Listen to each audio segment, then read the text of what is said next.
Okay all right, अब बताओ इसमें क्या डिफरेंस आ रहा है। सर इसमें रिडक्शन ऑफ स्पीड वाला जो पोर्शन है उसमें W01 we will take our new speed, right sir? That's correct. W01 is basically the distance traveled in 12 minutes. So basis that you interpolate for 1 hour, that gives you the speed.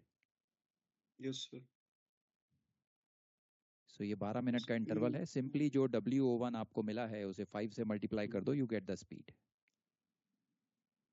Yes sir, I was getting speed of 5 knots. So before our speed was 15 knots, so reduction will come 10 knots. इस case में तो बेटा जो W01 की speed आ रही है that is coming Yes to sir. 10 knots. So there is a reduction of 5 knots. 15 से 10 पे आए हैं हम। And sir, just for cross checking my plot, so this P Papa November 1 and Alpha Bravo, they are parallel, right sir?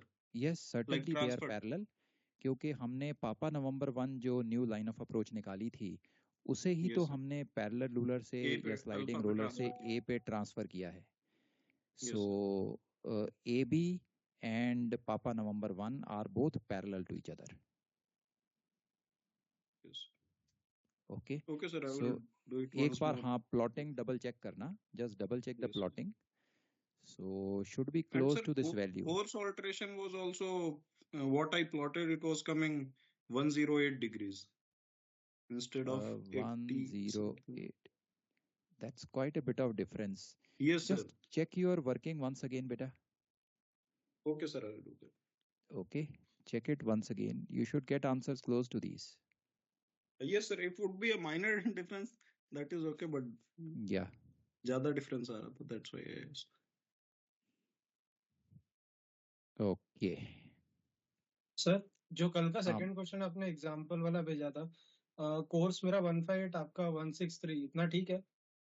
Second वाला match that much, yeah, that much should be okay, because usually इनके जो course vectors हैं, these vectors are quite small, so this much error should be fine. Okay sir.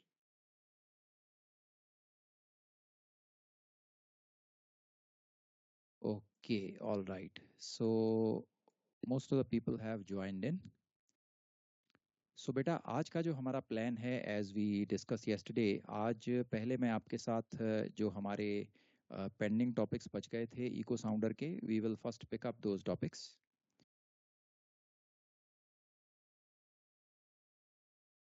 Late me open up.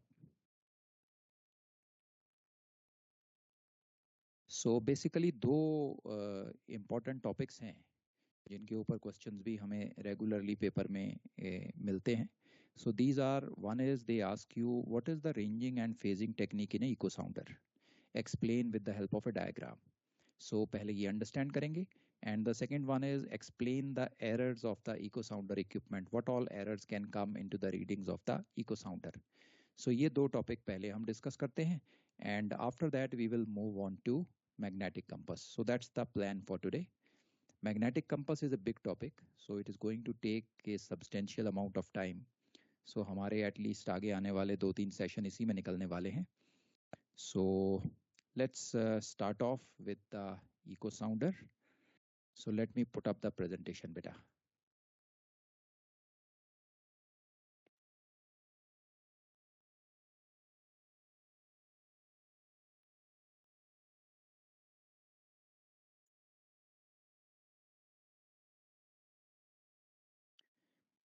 So this was the last thing which we did in the previous echo sounder presentation. We discussed about the differences between electrostrictive and magnetostrictive transducers. And now we are moving to the ranging and phasing methods used in the echo sounders.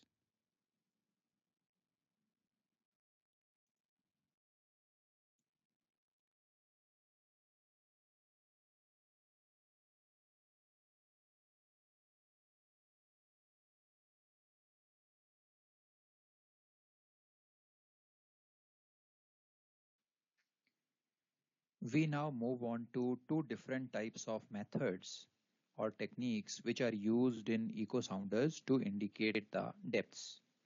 These are known as ranging and phasing techniques. So let us first go into the ranging technique. In ranging technique, when a higher range is selected by the user in the echo sounder, the speed of the stylus motor needs to be reduced to cater for the larger range scale. So as the depth increases, the echo will take more time to go to the seabed, get reflected and come back. So to cover up for this time, the speed of the stylus motor is reduced. So the same paper which was initially representing lesser depth of water, because the speed of the stylus has become lesser, now indicates greater depth. However, with this, the scale magnification is lost as the scale becomes congested.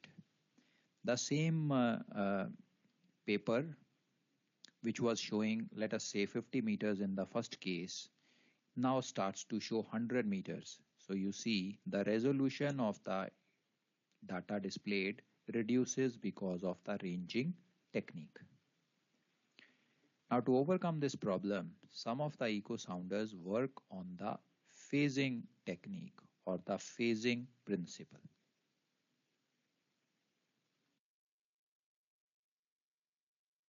Moving ahead now.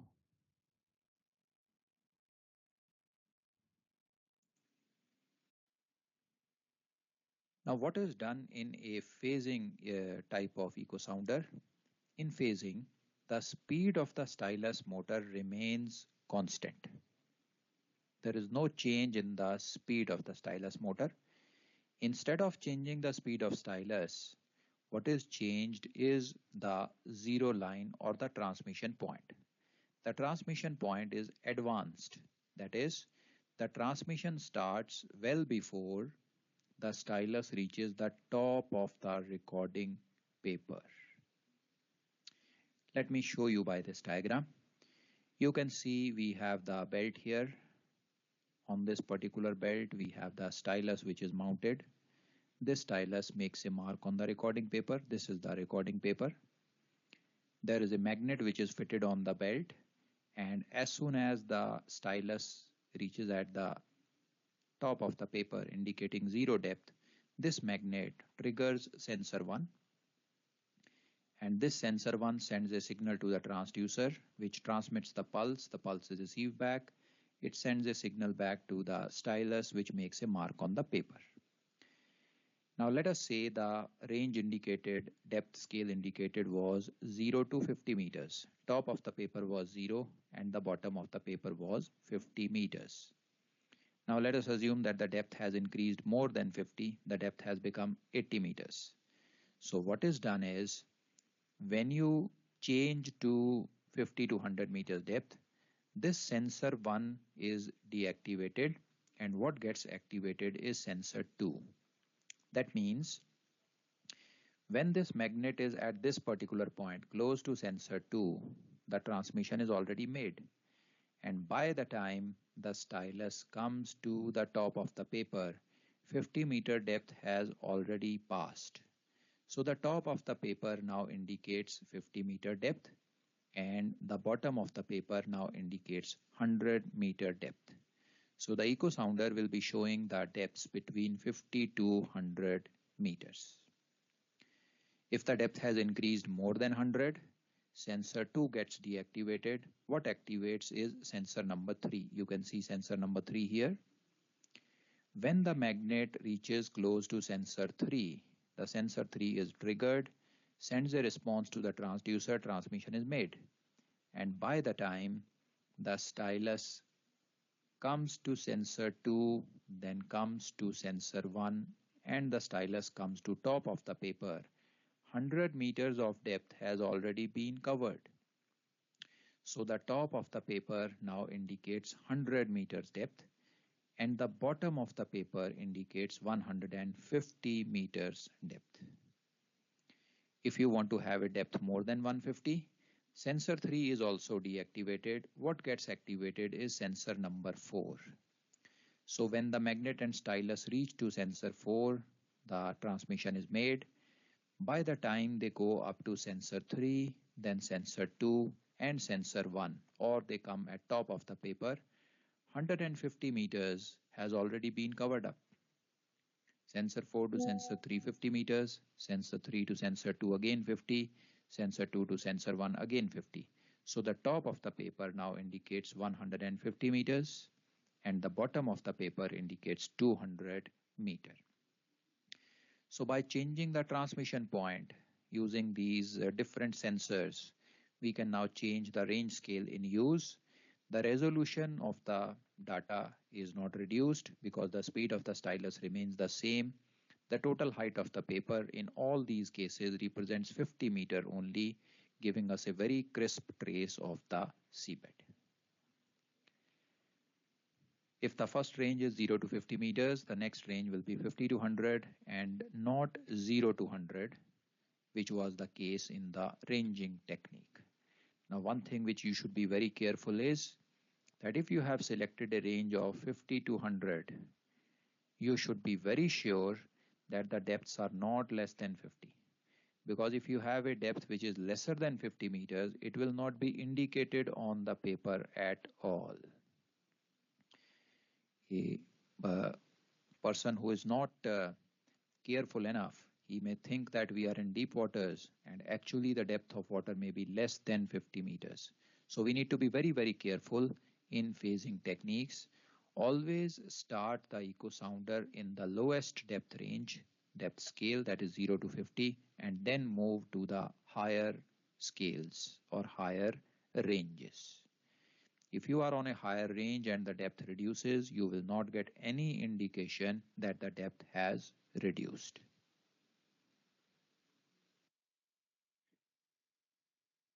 Any doubts coming up to here, beta?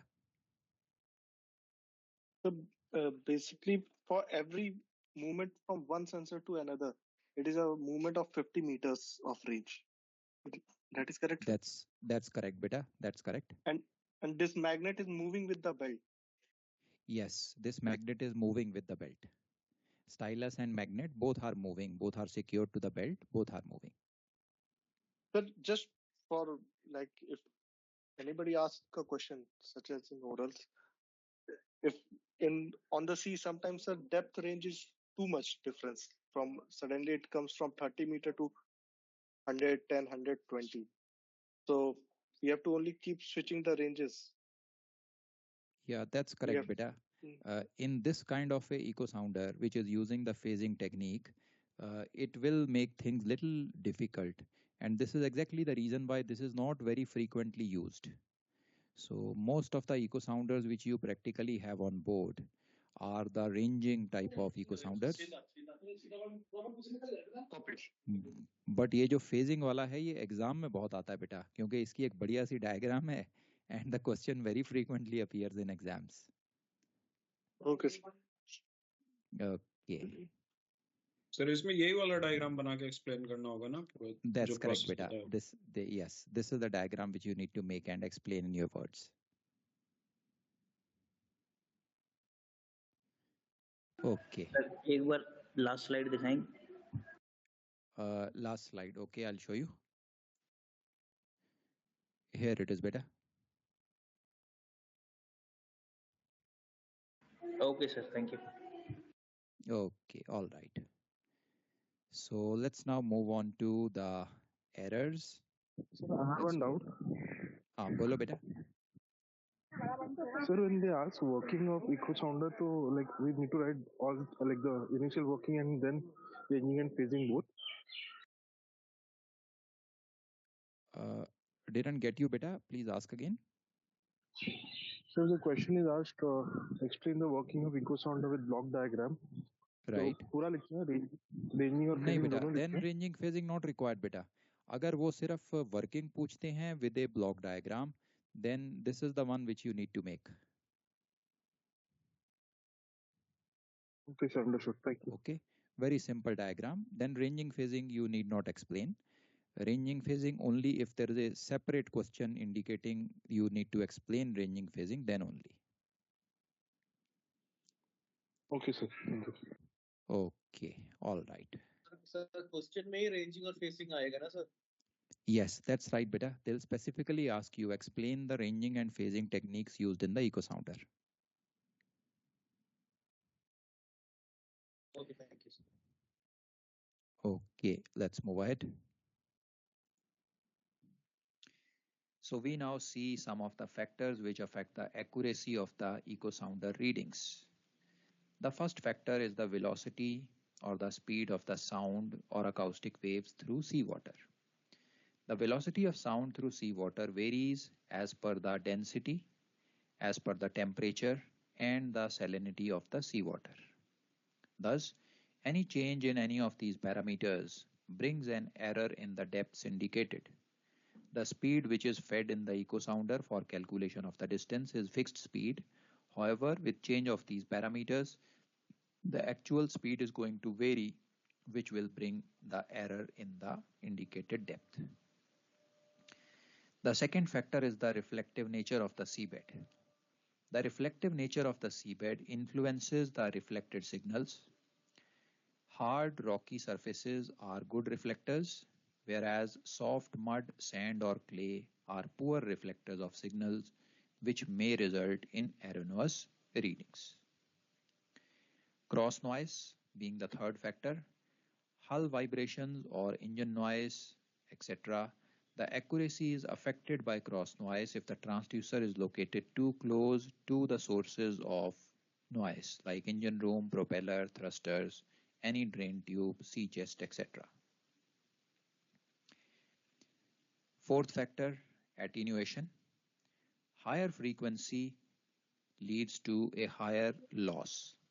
In order to produce a narrow beam of energy from a reasonably sized transducer, a high transmission frequency needs to be used. However, higher the frequency which we use, greater is going to be the loss of energy or attenuation. The choice of transmission frequency is therefore a compromise between the transducer size and the minimal attenuation. If you try to reduce the frequency, the size of the transducer has to be bigger, and that will lead to difficulties in installation. In case of a pierced hull installation, it will make that area very, very weak. And if you try to reduce the size of the transducer, the frequency used has to be increased. Then the fifth factor is the beam width and beam spreading. The transducer power is radiated outwards in a narrow conical beam.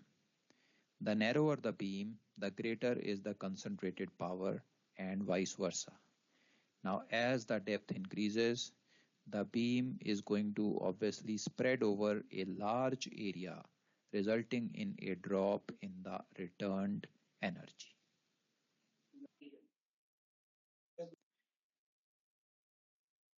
Clear up to here, beta? Sir, attenuation 0.4 and 0.5 एक बार समझा देंगे sir? Okay, beta. Okay, I'll explain you. बेटा basically हमें जो frequency भेजनी है ना towards the seabed, it has to be a powerful signal. अब सिग्नल को पावरफुल बनाने के दो तरीके हैं हमारे पास. एक तो ये है कि आप जो ट्रांसड्यूसर है उसका साइज बड़ा कर दो. Okay, if the size is bigger, substantial energy goes down to the seabed and comes back and the echo sounder works fine. अब साइज बड़ा करने में हमें प्रॉब्लम है बिकॉज जितना साइज बड़ा करेंगे हल ओपनिंग उतनी ही ज़्यादा बड़ी हो जाएगी, स्ट्रक्चरल स्ट्रेंथ विल रिड्यूस. सो हम क्या करते हैं, हम साइज को छोटा रखते हैं सो दैट हमारी इंटेग्रिटी, स्ट्रक्चरल इंटेग्रिटी जो है वो बनी रहे. अब अगर साइज छोटा है तो पावरफुल सिग्नल भेजने के लिए हायर फ्रीक्वेंसी देनी पड़ेगी. हायर फ्रीक्वेंसी में क्या इशू आता है, हायर फ्रीक्वेंसी में पावर लॉस बहुत होता है. As the signal hits the seabed, जितनी हायर फ्रीक्वेंसी होगी पावर लॉस उतना ज़्यादा हो जाएगा and the returning signal will be weak. इसको हम लोग बोलते हैं attenuation. So when the manufacturer is making the echo sounder, this is a factor which he has to keep in mind and this affects the accuracy. The higher frequency and higher is the loss, energy loss. Yes. So, एक तो ये हो गया. जो beam spreading की बात हम कर रहे हैं, अब जब ट्रांसड्यूसर अपनी एनर्जी नीचे भेजता है बेटा, it goes as a conical beam. जैसे आप अगर एक टॉर्च अपने फ्लोर की तरफ मारोगे तो आप देखोगे कि एक सर्कल के एरिया में वो टॉर्च की लाइट स्प्रेड होती है। Yes, sir. जितना टॉर्च दूर होती जाएगी आप देखोगे वो लाइट का जो रेडियस है, सरकमफरेंस है, बढ़ता जाएगा। सो ऐसे ही जब डेप्थ बढ़ती है तो हमारी इको साउंडर की जो ट्रांसमिशन है वो बहुत ज़्यादा एरिया में स्प्रेड आउट हो जाती है। So the returning signal becomes very very weak. So that is why it is sometimes difficult for the echo sounder to catch the signal. So this is a factor which affects our accuracy. Topics. Okay, great.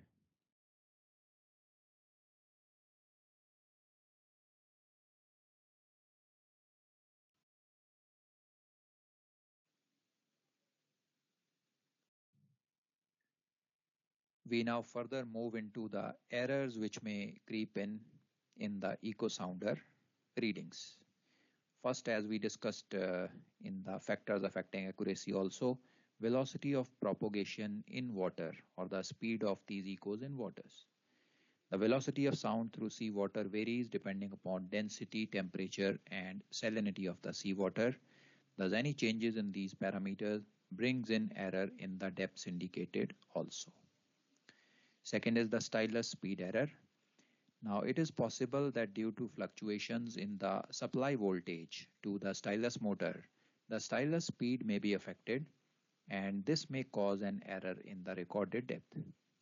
Modern electronic devices are very, very stable nowadays. They have good voltage stabilizers, and this error is automatically minimized to a great extent. The Pythagoras error. It occurs when there are dual transducers. One transducer is used for transmitting and one for receiving. Now, owing to the angle of the beam, measured depth is greater than the actual depth of water. This error is automatically calculated using the Pythagoras principle. This error increases in shallow waters, and it must be compensated for and factored in the equipment at installation. Now, this error occurs only when we have dual transducers, that means in a magnetostrictive transducer, and it is not present in a single transducer units.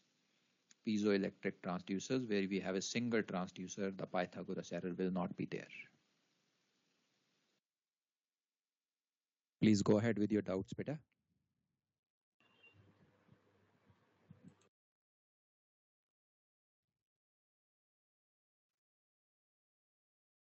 Okay, great. Let's move ahead.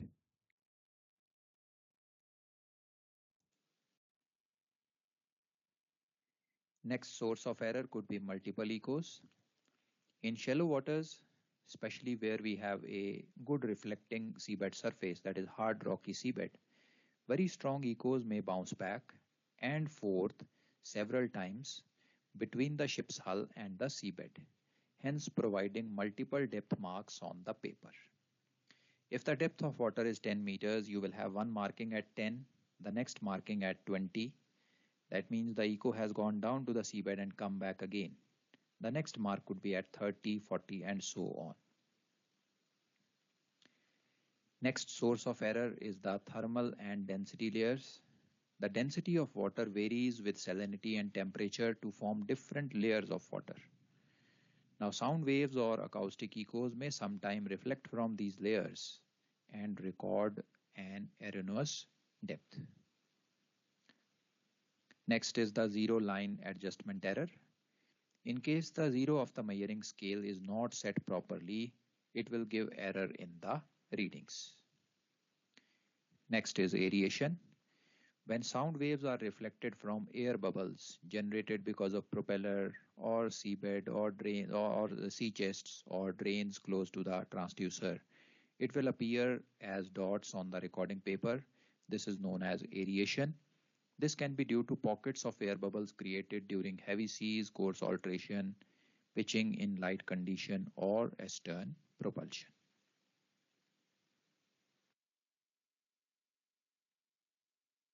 Moving ahead now.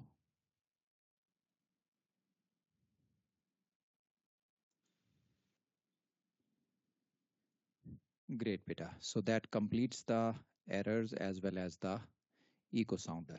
So I'm closing down the presentation now.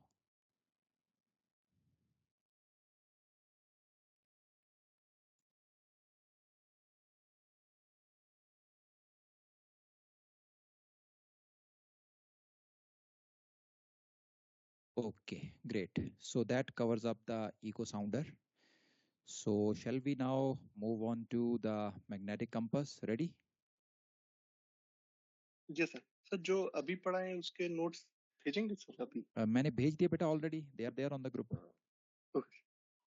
Echo sounder already sent. Okay, all right. Yeah, I believe most of the people have joined in now. Sanjot is there.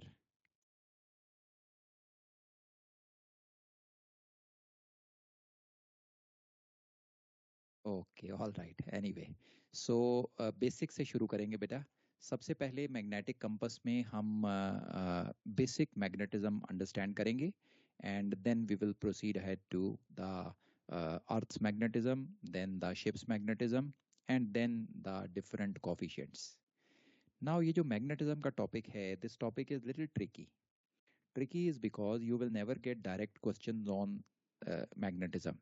The questions are always made basis the fundamentals. So you need to understand the principles well, the fundamentals well, then only you will be able to apply them and answer. So we will go step by step, starting with the basics of magnetism, and we will keep on proceeding ahead, adding all the required items. So let's move on to the first presentation.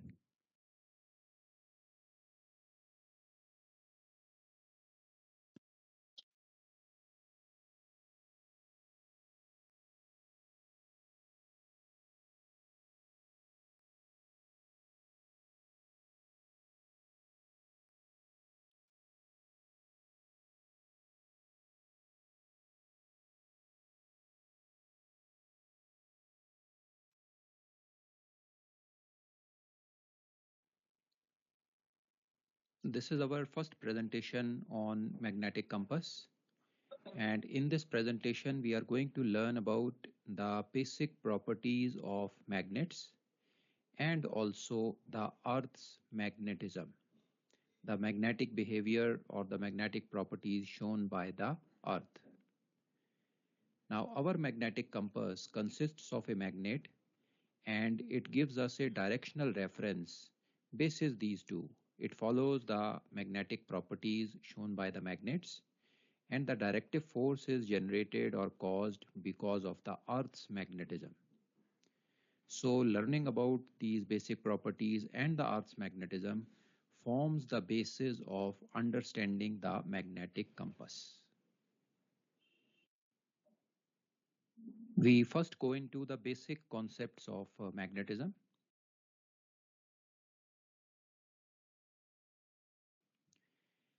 Magnetism is a physical phenomena by which some materials like iron, nickel and cobalt are attracted towards magnets. Now these kind of materials which are attracted toward magnet are known as ferromagnetic materials. These ferromagnetic materials can also be converted to magnets themselves. And we have two different methods which can be used to convert them into a magnet. These methods are number one, by use of permanent magnets, and number two, through the presence of a magnetic field. We are going to discuss these methods now one by one. Moving ahead now.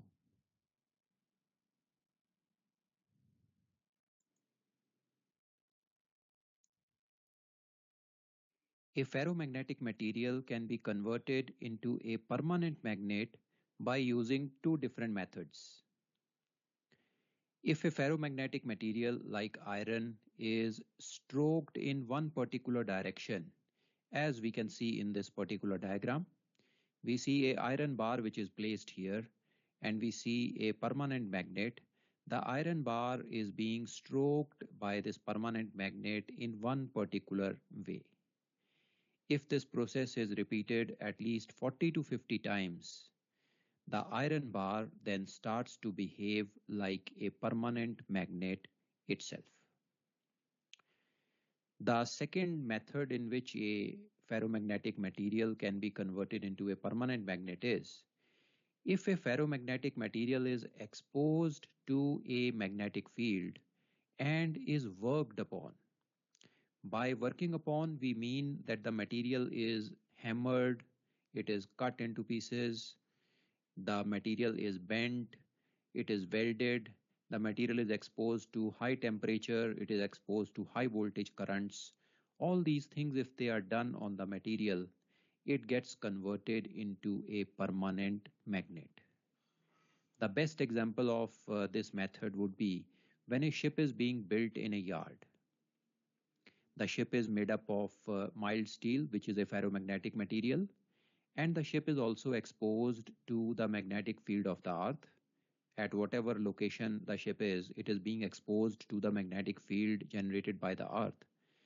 And the structures of the ship, which are extensively worked upon, like the hull plate, the keel, the decks, or the bulkheads. These materials, exposed to a magnetic field and extensively worked upon, acquire permanent magnetism and get converted into permanent magnet themselves. Now, using both these methods, if a ferromagnetic material is converted into a magnet, this type of magnetism is permanent magnetism. That means it stays with the material even after the process is completed. The material is permanently converted into a magnet.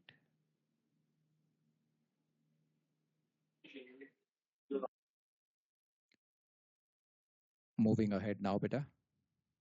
So just for a few seconds, may we go on previous slide, sir? Okay, beta, I'll go. Here it is, beta.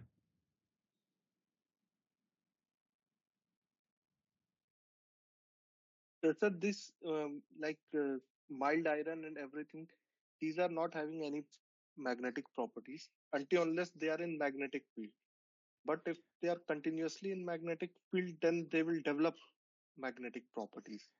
Okay, I'll explain that, beta. ये जो तीन material हैं iron nickel and cobalt these are ferromagnetic material basically it means that they can be converted into magnets और भी बहुत सारे metals हैं non metals हैं पर वो फेरोमैग्नेटिक नहीं हैं that means they can not be converted into magnets come what may so they have the capability to be converted to magnets अब इनको कैसे कन्वर्ट किया जाता है मैग्नेट्स में हमने उसका एक मेथड देखा that is by stroking it with a magnet और when it is worked upon so उससे इनमें परमानेंट मैग्नेटिज्म आ जाता है अभी मैं दूसरा मेथड बताने वाला हूं which is basically induced magnetism temporary magnetism clear बेटा Forbid, sir. This अभी भी not thoroughly clear. Like okay no problem I tell you ऐसा जरूरी नहीं है कि ये मटेरियल मैग्नेट्स हों ही they have the capability to become magnet that is why they are called as ferromagnetic material अब ये बनते कैसे हैं दो टेक्निक से बन सकते हैं वन जो हमने अभी देखा by stroking second is by a magnetic field जो मैं अभी आपको बताने वाला हूं okay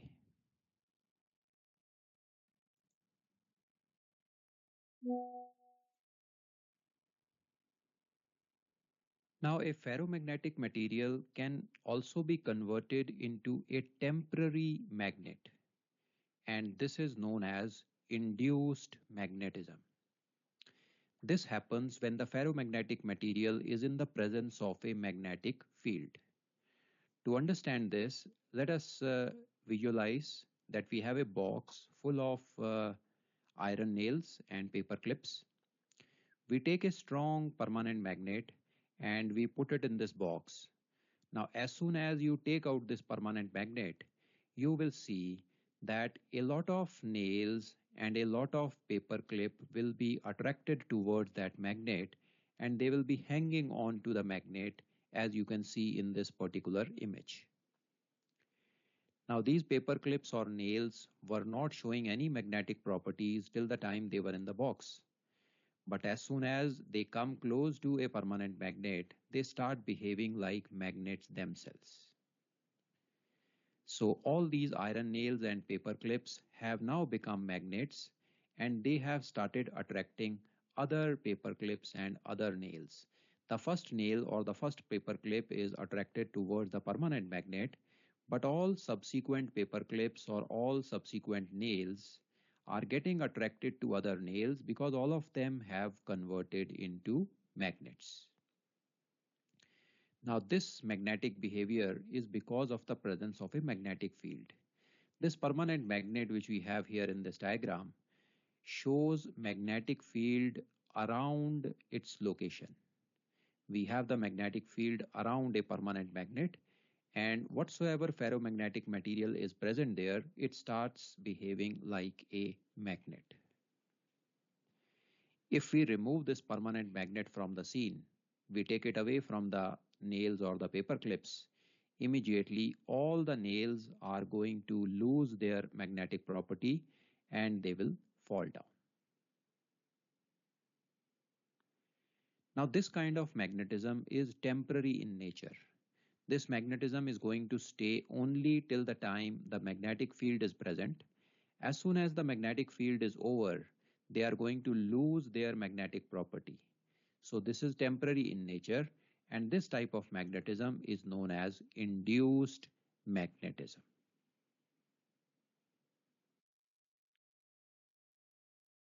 Clear up to here, beta?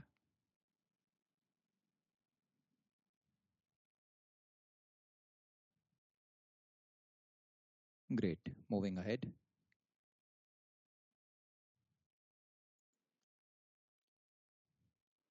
When we use the induced magnetism method to make a magnet, the strength of the induced magnet depends upon two factors. The first factor is that stronger the inducing field, stronger will be the induced magnet generated.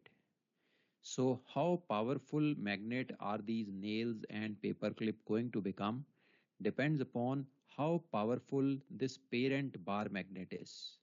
The more powerful this parent bar magnet is, the more powerful these paper clips and nails will be. This is the first factor which decides the strength of a induced magnet.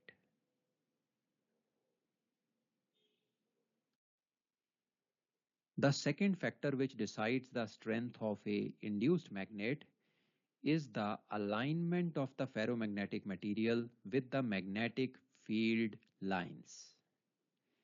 If the ferromagnetic material is perfectly aligned with the inducing field, there will be maximum induction generated, resulting in a strong magnet. And if the ferromagnetic material lies perpendicular to the inducing field, there will be negligible induction, resulting in a very weak magnet. You can understand it easily from this diagram. We have a magnetic field in this particular area, and these vertical lines going upwards show the direction of the magnetic field. Now we have some ferromagnetic materials, and we place the ferromagnetic materials in this magnetic field. Now this ferromagnetic material, you can follow the laser pointer. This ferromagnetic material is perfectly aligned with the magnetic field lines, and it shows maximum magnetic induction, making it a very strong and powerful magnet. Now there is another ferromagnetic material. You can follow the laser pointer.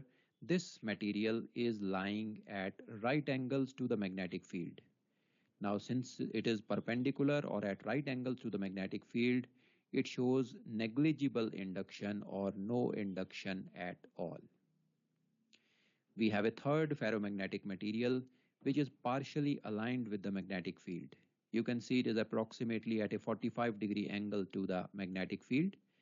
Now since it is partially aligned, it is partially induced, and the power of this magnet, induced magnet, will be a partial power.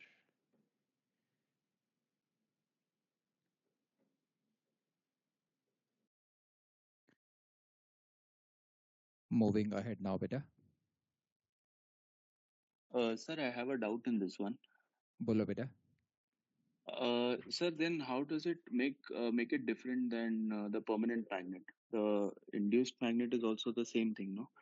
When it's placed in the magnetic field, the magnetism is induced.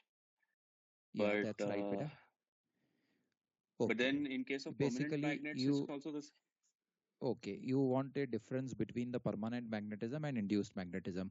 Permanent magnet बेटा correct. हमने दो तरीके से बनाया. One is by stroking.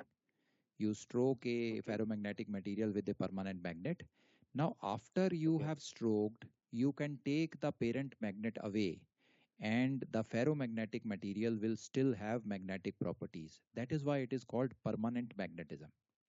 Whereas Okay. जो ये induced magnetism है, इसमें जैसे ही आप ये मैग्नेटिक फील्ड को स्विच ऑफ करोगे, सारे के सारे फेरोमैग्नेटिक मटेरियल अपना मैग्नेटिज्म लूज कर देंगे. So this is temporary.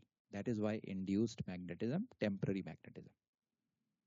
Understood, sir. But वो factor कौन सा है जो because both are ferromagnetic materials, so both of them when it comes in contact with the magnetic field, they convert either to permanent or magnetism is induced in them, correct?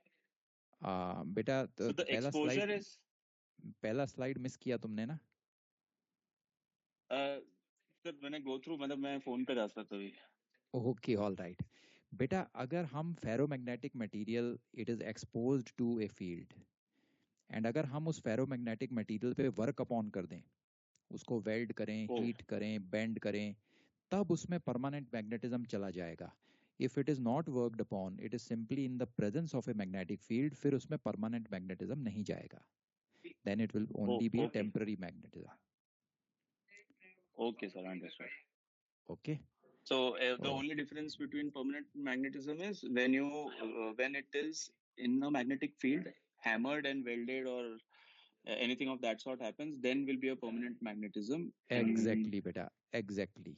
Okay. ये देखो, ये first slide if we go through again, देखो the third point.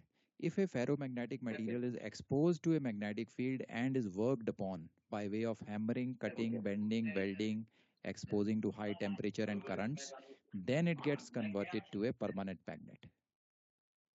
Okay, clear, sir. Clear.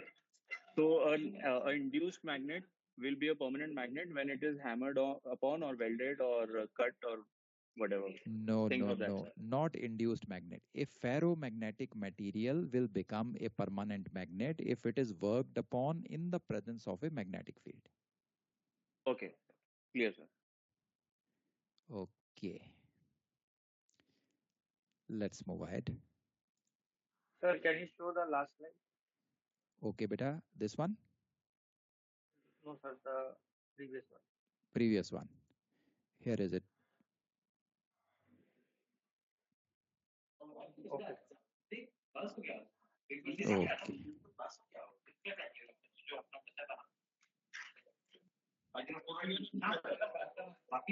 Sanjot, beta, mute your mic. Oh, sorry, sir. Once a ferromagnetic material is converted into a magnet, a permanent magnet or a induced magnet, in both the cases, it acquires two poles. It acquires a red pole and a blue pole. And it also generates a magnetic field around it. Like you can see in this particular diagram, we have a magnet. It is having two poles, the red pole and the blue pole. And these dotted lines, which are extending outside the physical body of the magnet, they represents the magnetic field exhibited or shown by this particular magnet. Now these lines, dotted lines, which represents the magnetic field of the magnet, are known as magnetic lines of force. These magnetic lines of force, they always come out from the red pole of the magnet and they re-enter into the magnet through its blue pole. As you can see in the diagram, From the red pole side, all these magnetic lines of force, the direction of the arrows show that all these magnetic lines of force are coming out of the magnet, and through the blue end, all these magnetic lines of force are re-entering back into the magnet. In other words, you can also say that these magnetic lines of force, from whichever end they come out, that has the red polarity, and to whichever end of the magnet they are re-entering back into the magnet, that has the blue polarity.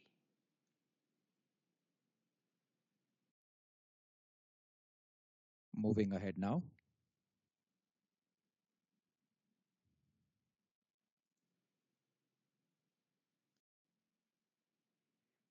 Let us now see how do these magnets interact when they come close to other magnets. If we bring two magnets close to each other, they can show attraction between them, or they can show a repulsion or a repulsive force between them. Whether they will attract or repel each other depends upon the poles which are brought together. When the unlike poles of two magnets are brought together or brought close, they attract each other. Like you can see in the first case, the blue pole of a magnet is being brought close to the red pole of another magnet, and the opposite poles or the unlike poles of the magnet attract each other. So you will see the poles tending to attract. A force appears which makes the poles attract towards each other. And if we bring the like poles or the similar poles of two magnets close to each other, they show a repulsion. They start to repel each other. A repelling force appears. So you can see in the second case, the red and red poles of two different magnets being brought close show a repulsion. Likewise, if we bring a blue pole close to the blue pole of another magnet, again being similar poles, they will repel each other.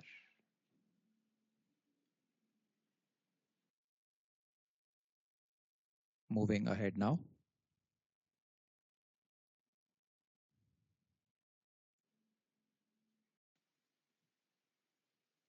Now we go into one more very important property of a magnet. Now every magnet is going to have a magnetic field around it. In the area surrounding that magnet, there will be a presence of a magnetic field. Now the strength or power of this magnetic field is not uniform at all the locations around the magnet. The strength or power of this magnetic field keeps on changing depending upon the location. Now let us try to understand how this power of the magnetic field or strength of the magnetic field varies. Now we can see a bar magnet here in the diagram. If we draw a line joining both the poles of the magnet and extend that line, this is known as the axis of this bar magnet. And any position in the direction of the axis of the magnet is known as a end-on position. You can see it here also. End-on position means along the axis of the magnet. And if you go perpendicular to the axis of the magnet, we go in a direction perpendicular to the axis of the magnet, this is known as broadside on position. Exactly like a ship, if you extend the fore and aft line and if you have any target there in that location, it's called as end on. And if you draw a imaginary line around the beam of the ship in the outward ship direction, that's called a broadside on position. So same way, perpendicular to the axis, any position here is known as a broadside on position. So you can see it here. It is at right angles to the axis of the magnet. Now, how does the strength of the magnetic field vary? The magnetic field strength in the end-on position is twice the field strength in the broadside on position. Just to give you an example, if you go 1 centimeter away from this pole of the magnet and measure the magnetic field strength here, and the same thing is done at broadside on position. You go 1 centimeter away in the broadside on position and measure the magnetic field strength here, you will see that the field strength at end-on position is twice as powerful as compared to the field strength at the broadside on position.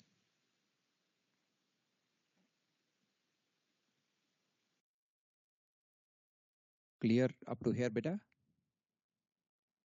Yes, sir. Very good. Moving ahead.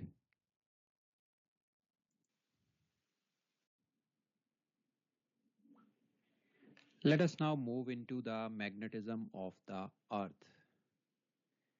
Now, Earth has magnetism of its own, and the magnetic field of the Earth is identical to the field of a short bar magnet. The magnetic field of the Earth behaves exactly as if God or nature has inserted a powerful short bar magnet inside the Earth. As you can see in this particular diagram, we have the Earth here, and its magnetic behavior is exactly similar to as if there is a short and powerful bar magnet fitted by God or nature inside the Earth in this particular orientation. Now, the blue pole of this short bar magnet of the Earth points very close to the geographic North Pole. You can see this green color line going up to this particular point here. This is the geographic North Pole of the Earth. And the red pole of this magnet, short powerful bar magnet, points close to the Earth's south geographic pole. So you can see this green line being extended down below. This green line basically represents the axis around which the Earth rotates. And the points where this axis meets the surface of the Earth are known as the geographic pole. So you can see the geographic North Pole at the top of the diagram where the green color line intersects the surface of the Earth. And you can see the geographic South Pole at the bottom of the diagram where this green color line intersects the surface of the Earth. Now, if we extend the axis of this short bar magnet, you can see there's this yellow color line in the diagram which shows the axis of the short bar magnet of the Earth. Now these axes, they go and cut the surface of Earth at two particular points. The point which is close to the geographic North Pole, where the axis of the bar magnet cuts the surface of Earth, is known as the magnetic North Pole. And if we extend this magnetic axis, the point where it crosses the surface of Earth close to the geographic South Pole, this point is known as the magnetic South Pole. Important thing which you can see from this diagram is that the magnetic North and South poles are not at the same location where the geographic North and South poles are. The magnetic North and South poles are slightly away from the location of the geographic North and South poles. Geographic poles are defined by the rotation of the Earth, and the points of the geographic poles on the surface of Earth are fixed. They are permanent poles, they are fixed, stationary, and not moving at all. They have been there from thousands of years. On the other hand, the points where the axis of the Earth's bar magnet cut the surface of Earth are known as the magnetic poles. These magnetic poles are not fixed. They are not stationary. They are dynamic in nature, and they keep on changing their location slowly with time.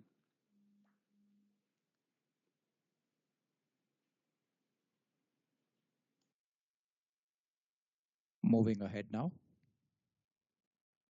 Sir, one question. Go ahead, beta.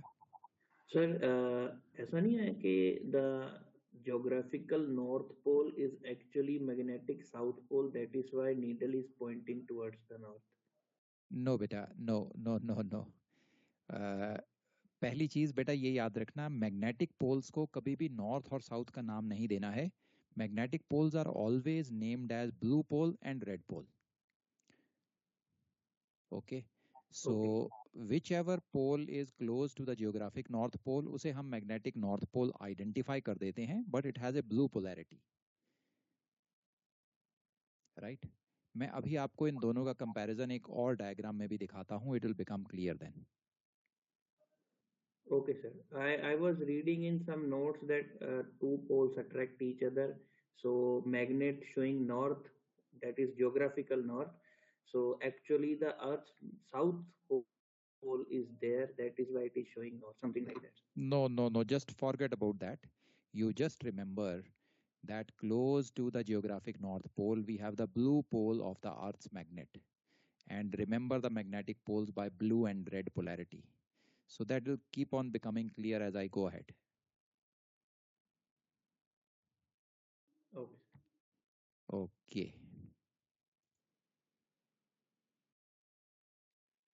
Let me now show you the motion of the Earth's north magnetic pole over the years.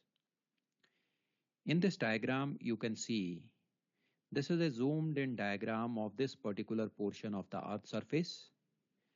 The apex of the cone, this particular point, represents the north geographic pole. And as we discussed, the north geographic pole is fixed or stationary point on the surface of Earth, and it has been there from thousands of years and it does not change its position. The magnetic north pole of the Earth, on the other hand, is dynamic and keeps on changing its location slowly.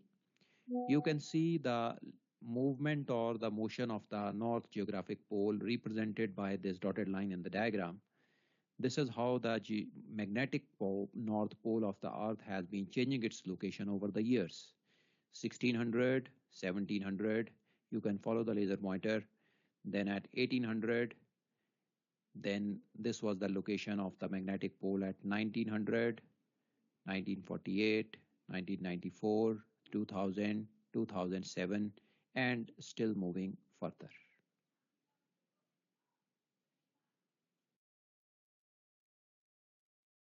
Moving ahead now, beta.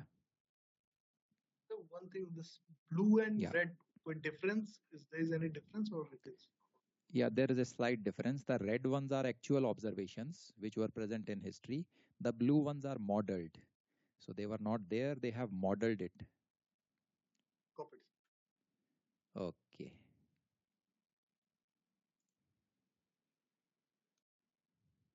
Now, a few more important points related to the Earth's magnetism. We have seen that the magnetic poles of the Earth are not stationary and they keep on changing their location. The geographic poles are stationary.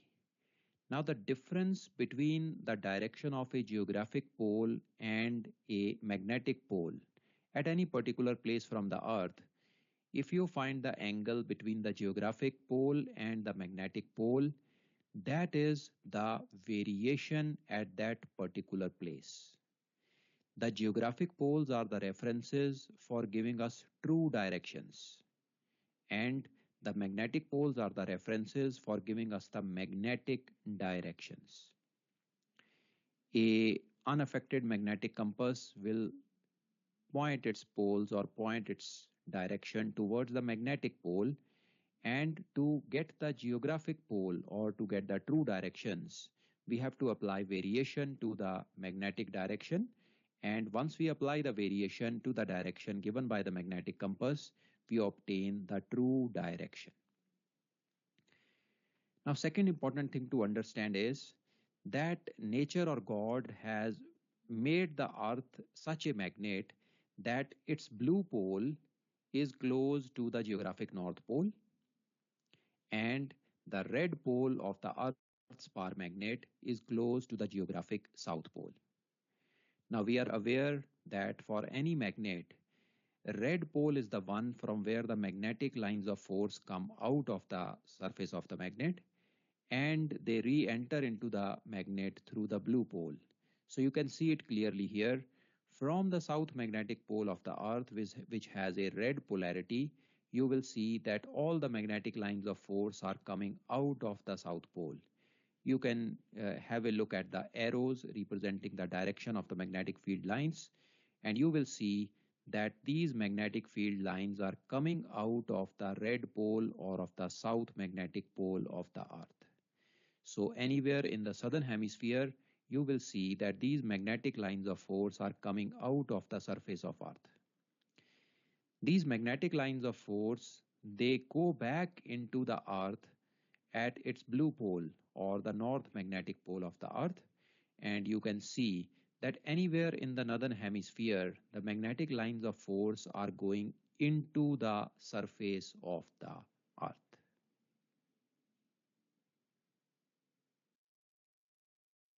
Clear up to here, beta?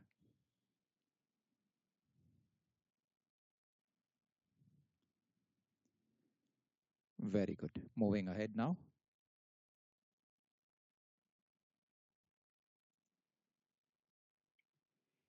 Another important thing to note here is that since the Earth's north magnetic pole has a blue polarity, the Earth's north magnetic pole will be attracting the red pole of any magnet on the surface of Earth.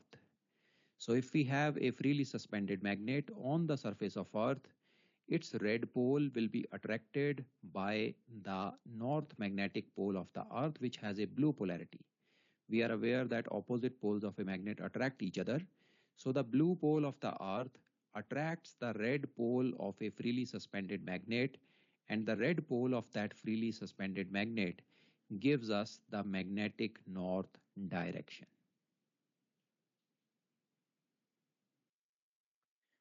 So I hope that makes it clear now, beta. So please can you repeat the last point? Okay. If you suspend a magnet, a freely suspended magnet anywhere on the surface of Earth, the red pole of that magnet will be pointing, or it will be attracted towards the north magnetic pole. Because the north magnetic pole has a blue polarity, it is going to attract the opposite pole of any freely suspended magnet.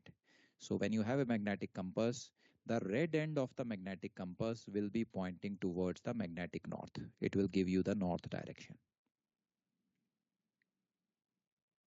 Clear, beta? Okay.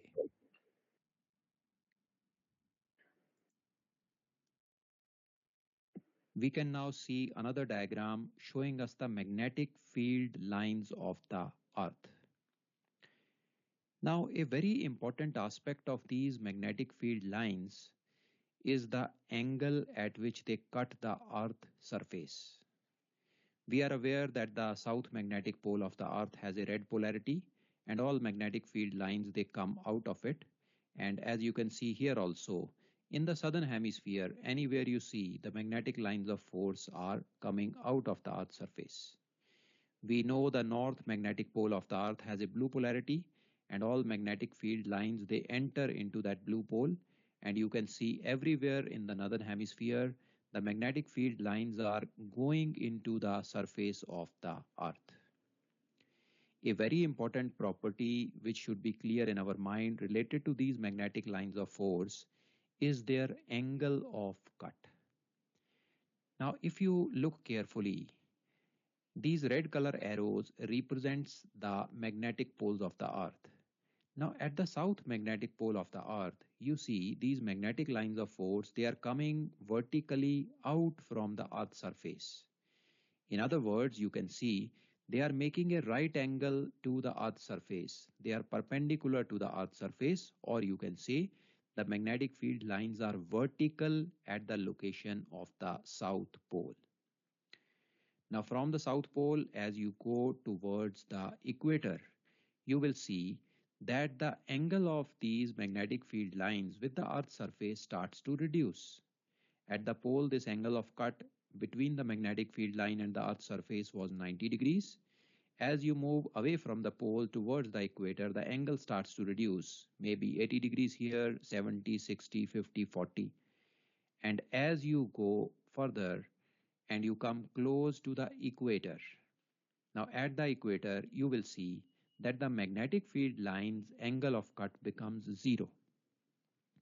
The angle of cut was 90 at the pole. Coming close to the equator, the angle starts to reduce, and at the equator, the angle becomes 0. Angle becoming 0 means that these magnetic field lines are parallel to the Earth's surface. Now, as you move towards the north magnetic pole, again the angle starts to increase. Now the lines are going into the Earth's surface. but the angle starts to increase, maybe 10 degrees here, 20, 30, 40, 50, 60. And when you reach at the north magnetic pole, the angle of cut between the magnetic field lines and the surface again becomes 90 degrees. You can see at the north magnetic pole, the lines are again perpendicular, making a 90-degree angle to the surface of Earth. Now this angle is known as the magnetic dip or a magnetic dip angle.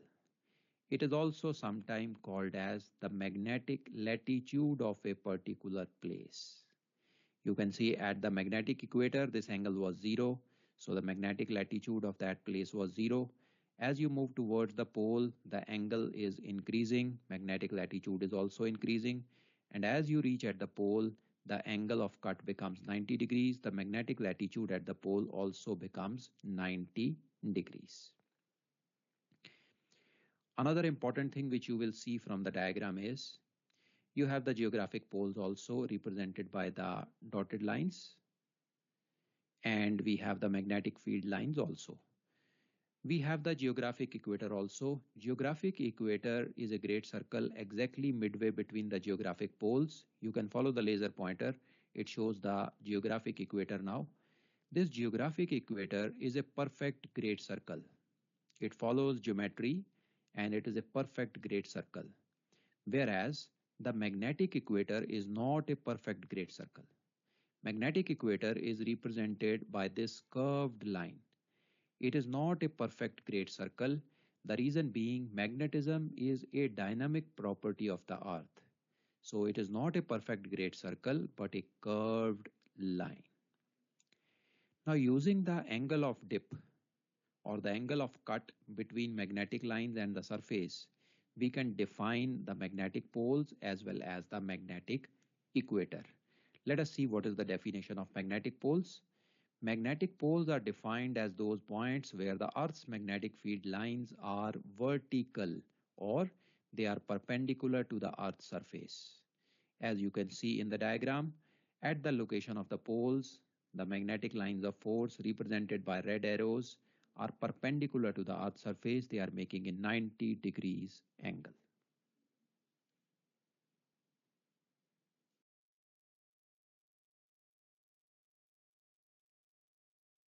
Moving ahead now.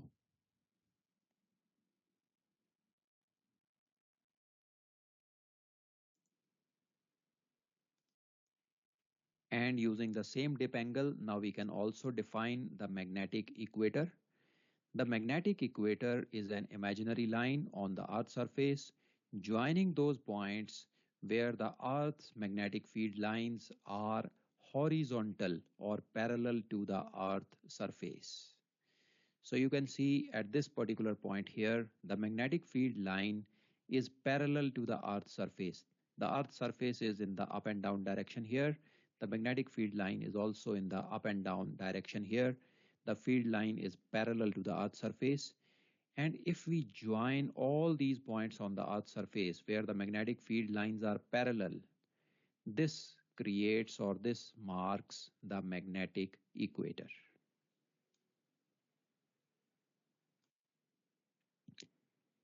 Now, as discussed earlier, the angle at which the lines cut the surface of Earth is known as the dip angle, and this diagram shows the dip angle very clearly. You can see the angle of cut between the magnetic field lines and the Earth's surface at all the locations. Let us now see the definition of the dip angle. This angle which the Earth's magnetic field makes with the Earth's surface or the horizontal is known as the dip angle. As we can clearly see in this diagram, the dip angle is 0 at the equator and is maximum 90 degrees at the poles.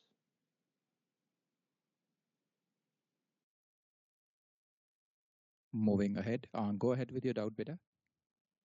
Sir, this means that if we suspend a magnet at equator, the needle will not dip. It will be perfectly aligned with the surface. And as we move towards equator, towards pole, the needle will become perpendicular, right? Yes, that's right, beta. That's right. I'll show you the instrument used for this. I'll show you the needle also. Okay, thank you, sir. Now this dip angle can be measured using an instrument which is known as the dip meter. The dip at any place can be observed using an instrument named as the dip meter or a dip needle, which you can see in the diagram.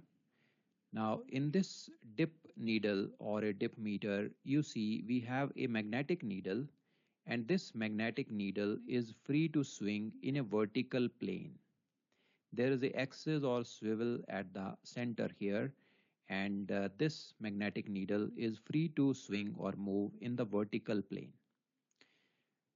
There is a scale which is provided. The scale gives us the dip angle. Like right now you can see that the dip angle is being given as, you can see 10, 20, 30, 40, 50, 60.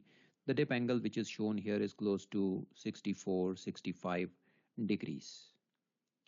The needle is free to swing in the vertical plane, and when we use this instrument is first aligned in the north-south direction using a compass. And once it is aligned to the north-south direction, this needle is usually locked initially in the horizontal plane, and as soon as you remove the locking, the needle swings up and down and settles down, showing us the dip angle.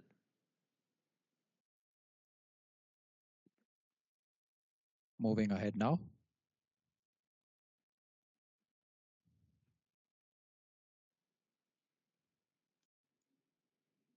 If this dip meter is placed anywhere in the northern hemisphere, we know the north magnetic pole of the Earth has a blue polarity, so that blue pole of the Earth is going to attract the red pole of our needle. So the red end or the red pole of our needle will point downwards in the northern hemisphere. And if this instrument is placed in the southern hemisphere, the southern magnetic pole of the Earth has a red polarity. It will be attracting the blue pole of the dip needle. So in southern hemisphere, the blue pole will dip downwards and the red pole will be pointing upwards. Conventionally, dip is designated as positive in the northern hemisphere.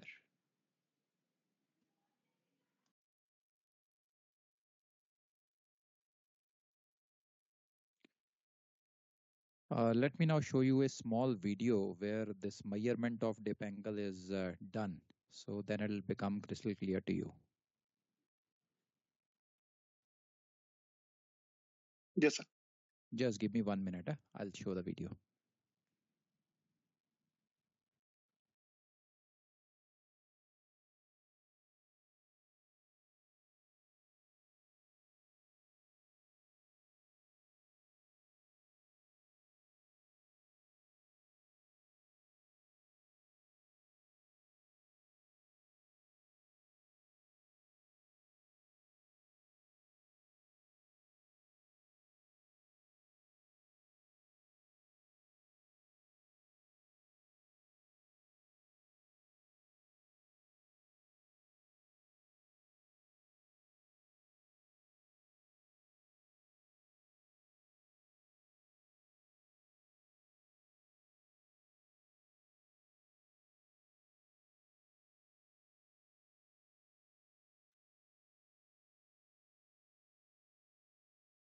Magnetic dip is, or the inclination, is how much below the horizontal the magnetic field points.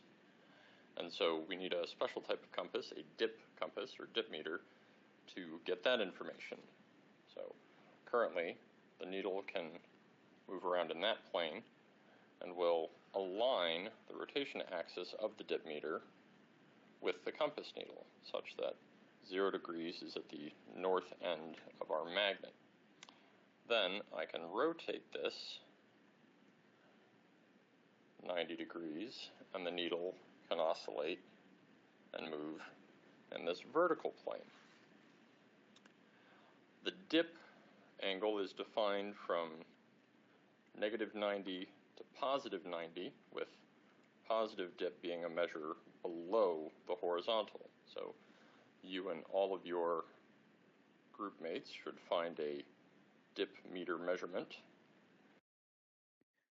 So I hope that makes it clear, beta. This is a dip meter and this is how the dip is measured. Yes.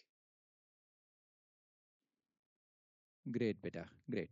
So let's. Sir, what was the last sentence he said? How is it measured from negative 90 to positive 90? Okay, beta, you look at the red end. If the red end is pointing downwards, any value 10, 20, 30, 40, it is considered as a positive dip. And if the red end is pointing upwards, it is considered as a negative dip. Okay, sir, understood. Okay. Great. So let's go back to the presentation.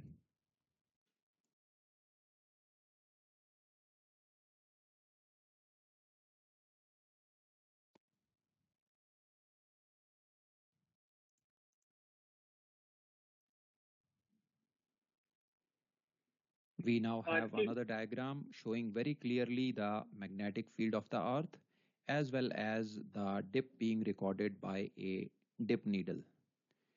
You can see this is the Earth's surface. We can see the magnetic lines of force. The arrows show the direction in which they are going. In the southern hemisphere, they are coming out of the Earth's surface, and in the northern hemisphere, they are going down into the Earth's surface.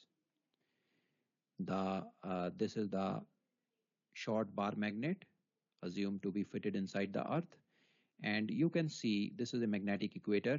If we have a dip needle placed at the magnetic equator, the dip needle pointing in the direction of the magnetic lines of force will be parallel to the Earth's surface.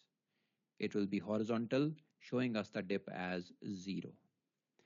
Now, as we proceed towards the North Pole, at this particular location, the dip needle again aligns itself with the magnetic lines of force, and you see the red end of the dip needle will now be attracted by the blue end of the Earth's north magnetic pole, and it will show a downward dip.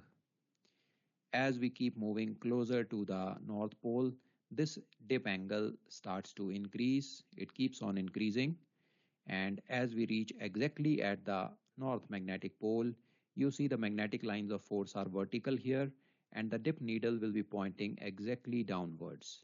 The red end of the dip needle will be pointing exactly downwards towards the blue end of the Earth's North Magnetic Pole. You can also see the geographic North Pole. It is at a different location from the magnetic North Pole. So you can see the dip angle starting from 0 at the magnetic equator, increasing and going up to 90 degrees at the magnetic pole.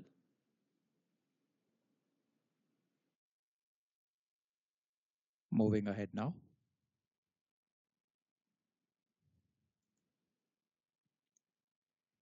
Now we have understood that the magnetic field lines cut the surface of Earth at any particular angle from 0 degrees to 90 degrees depending upon the location. We have selected a particular location on the Earth's surface where the magnetic field lines are in this particular orientation. They are going down into the surface of the Earth, so that tells us that this is the northern hemisphere, and they are making this particular angle. This is the dip angle. So the angle of the magnetic field lines with the horizontal or with the surface of Earth is the dip angle. You can see the dip angle here. Now the magnetic field in this particular direction is represented as total field intensity of the Earth's magnetic field. Now this total field intensity or the magnetic field of the Earth is broken down into two components for our use, for our utility to understand the magnetism better. These two components are, one is the horizontal component, which is known as H or HF, a short form for horizontal force. This horizontal component of the total magnetic field of the Earth, which is known as H or HF, is what makes the compass point towards the magnetic poles. This H or HF basically provides the directive force to our compass.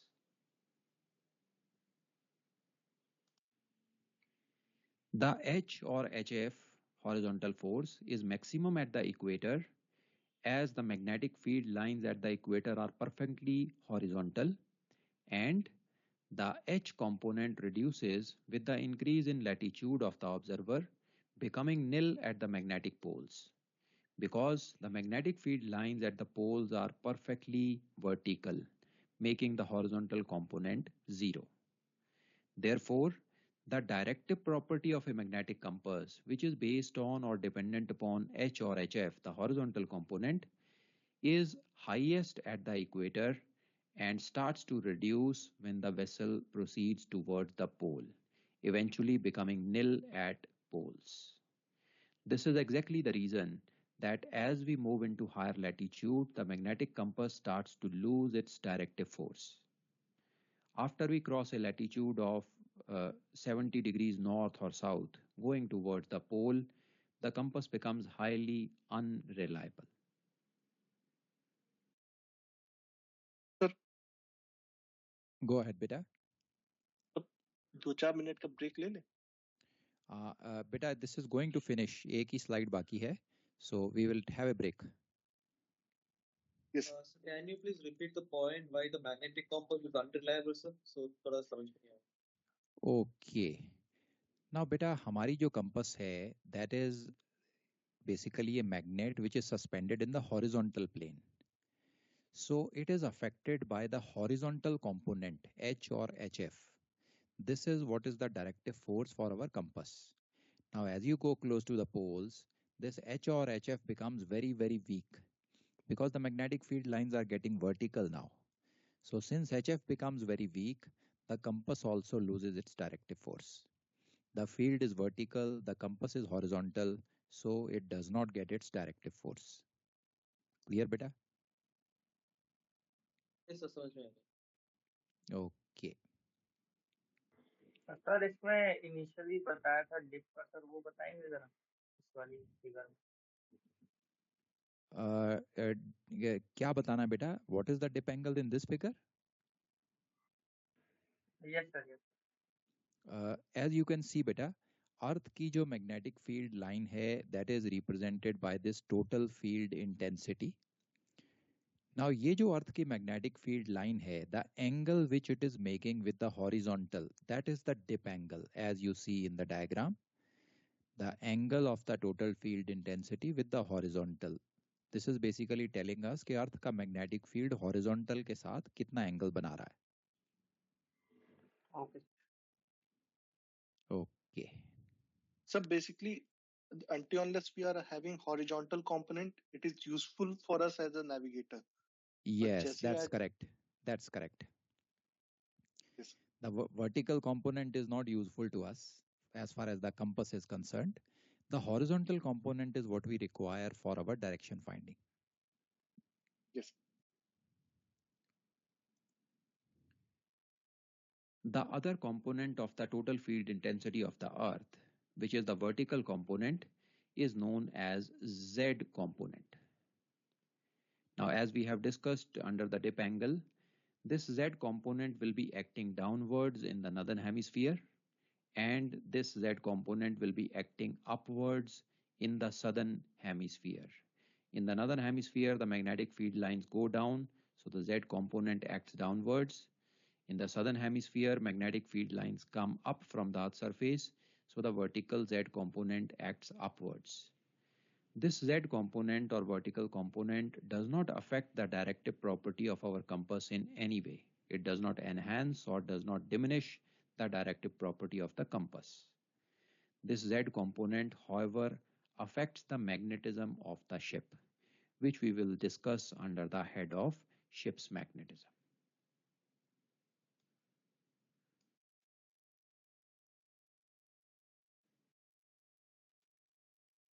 Okay, beta, great. So that brings us to the end of this presentation, the first one. So I'm closing the presentation now.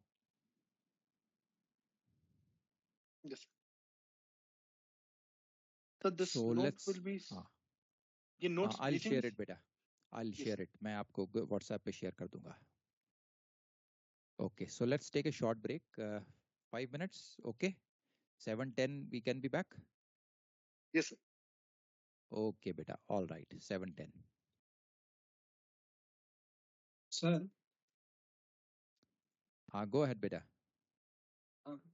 Break के बाद पूछा sir या अभी पूछ रहे हैं? Break के बाद पूछ लेना. Relax for okay 5 minutes. जी हाँ sir.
Beta, are we back? Yes, sir. Very good. So, any Yes, sir. doubts up to here, beta?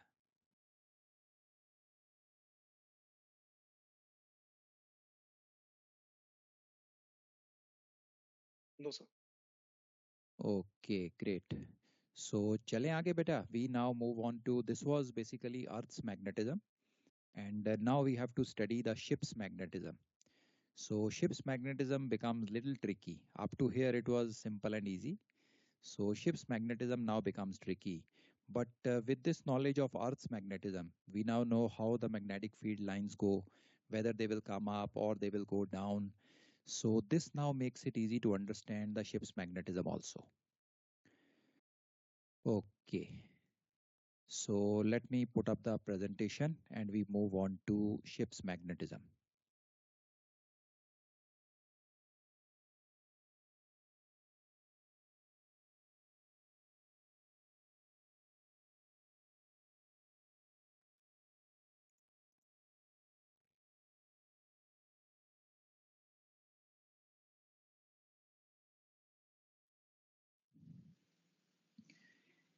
Now let's move into the ship's magnetism.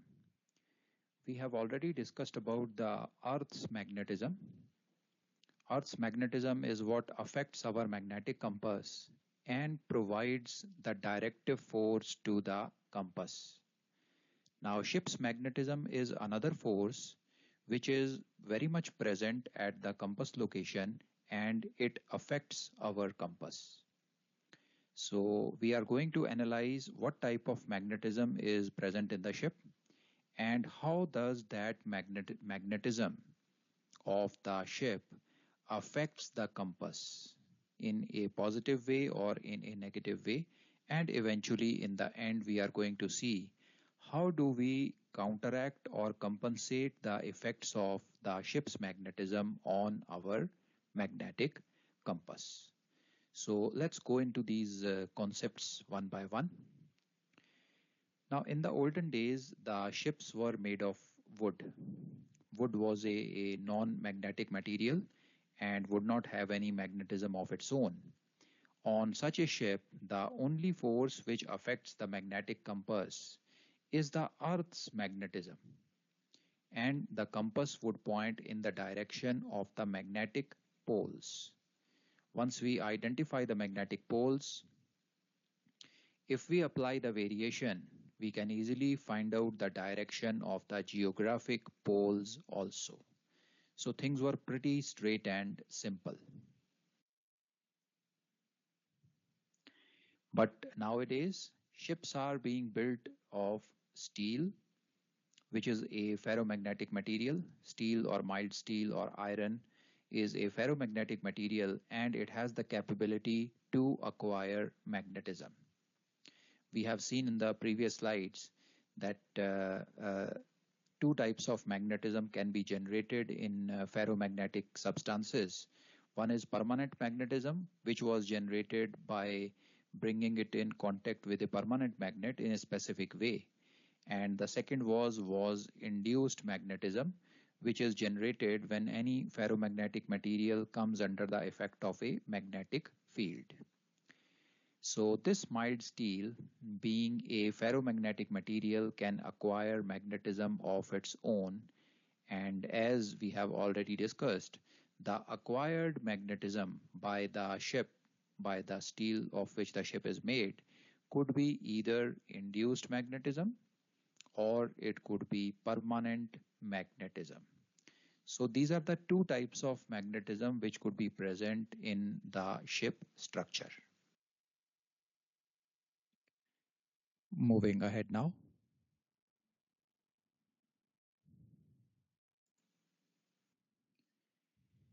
Now, based on what type of magnetism is acquired by a particular structure or part of the ship, it is divided into two types. All the structures are divided into two categories. The first category is known as soft iron structures, and the second category is known as hard iron structures. Let us see them one by one. Induced magnetism of the ship is acquired by those parts of the ship or steel structures which instantly and easily get magnetized when placed in a magnetic field. Also, they immediately lose their magnetism as soon as the magnetic field is removed. These type of materials or structures are termed as soft iron structures. Moving ahead.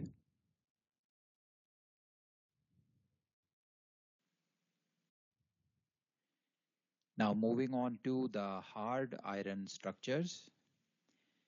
Permanent magnetism of the ship is acquired by those parts of the ship or steel structures which offer substantial resistance to magnetic changes.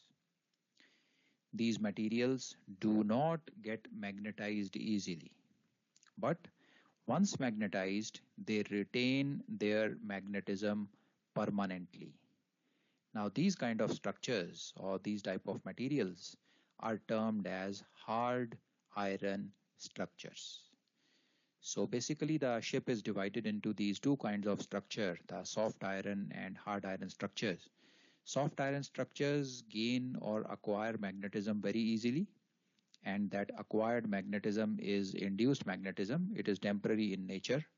As soon as the inducing field or the magnetic field which was responsible for the magnetism is removed, the structures lose their magnetism instantly. Whereas on the other hand, the hard iron structures, they do not acquire magnetism easily. Just the presence of magnetic field is not sufficient to acquire magnetism in those structures.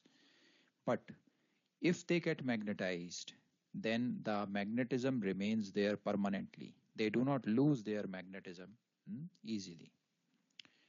Now, one more thing to understand before we proceed ahead.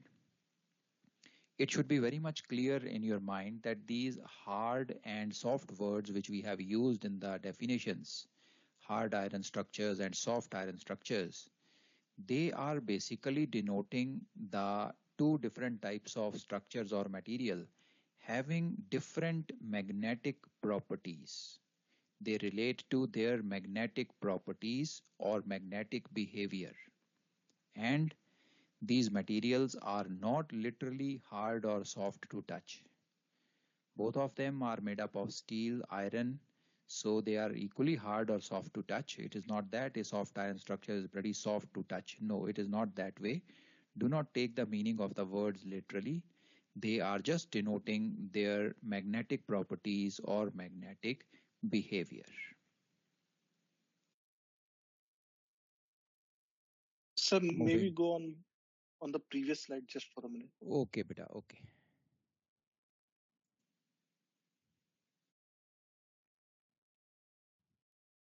Here it is, beta.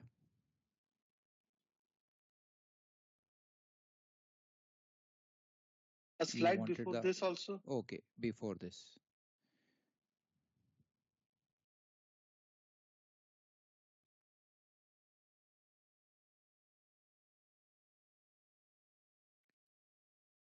Any doubts, beta, up to here? No, sir.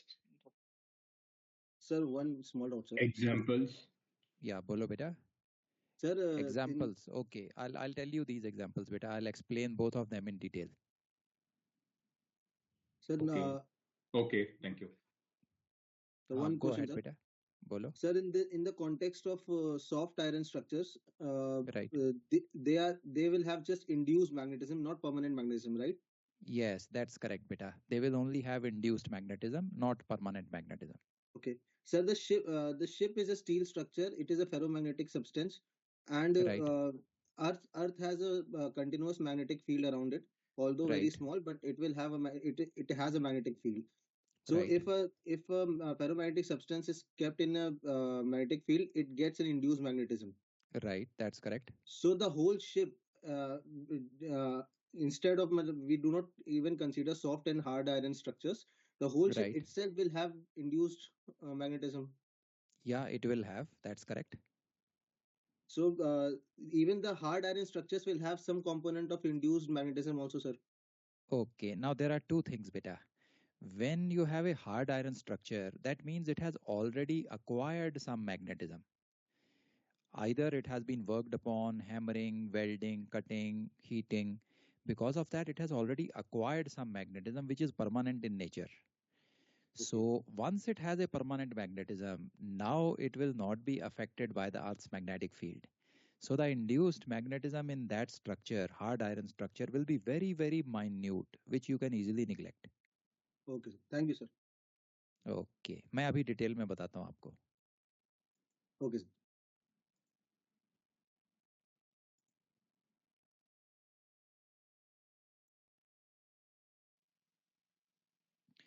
Now we are going further into the soft iron and hard iron structures. Go ahead, beta. Sir इससे पहले वाली slide skip हुई है sir. Just hold on. Let us complete this, then I'll show you. Oh. Because this is a very important concept to understand the working as well as the correction of the magnetic compass. The soft iron structures which are present on board, they can be classified into two different categories. These are the vertical soft iron, which has a vertical orientation. It could be the vertical stiffeners. The vertical stiffeners are welded onto the bulkheads, so they have a vertical orientation. Or you could have the masts, forward mast, any cranes, the crane houses, the aft mast, and you have the funnel. All these structures have a vertical orientation on board. The second type of soft iron structures could be horizontal soft iron structures. Now, horizontal soft iron structures could be the fore and aft longitudinals. It could be the athwartship beams. Both the longitudinals as well as the beams are welded on top of the decks or top of the keel plate or at the bottom of the, you can say the top deck of the tanks. So they have a horizontal orientation. So these are the two different categories into which the soft iron is divided.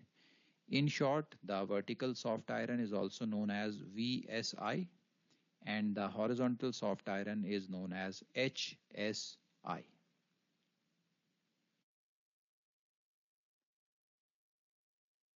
Moving ahead now. You wanted previous slide. Okay. Here it is, beta. You have the previous slide now.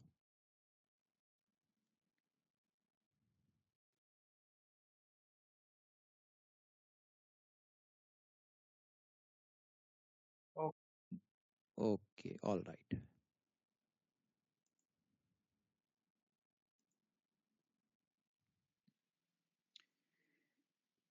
Now, if you consider a horizontal soft iron, as I told you, a horizontal soft iron could be a fore and aft longitudinal or a athwartship beam. The horizontal soft iron structures on board are magnetized by the horizontal component of the Earth's magnetic field known as H or HF. Now, when we discussed the magnetic field of the Earth, in that we discussed that at any particular place on the Earth's surface, the total magnetic field intensity represented by this slanting vector can be divided into two components. The horizontal component known as H or HF and the vertical component known as Z. Now, why have we divided them into components? So that we can understand the effect of Earth's magnetism easily onto the ship structure and onto the compass.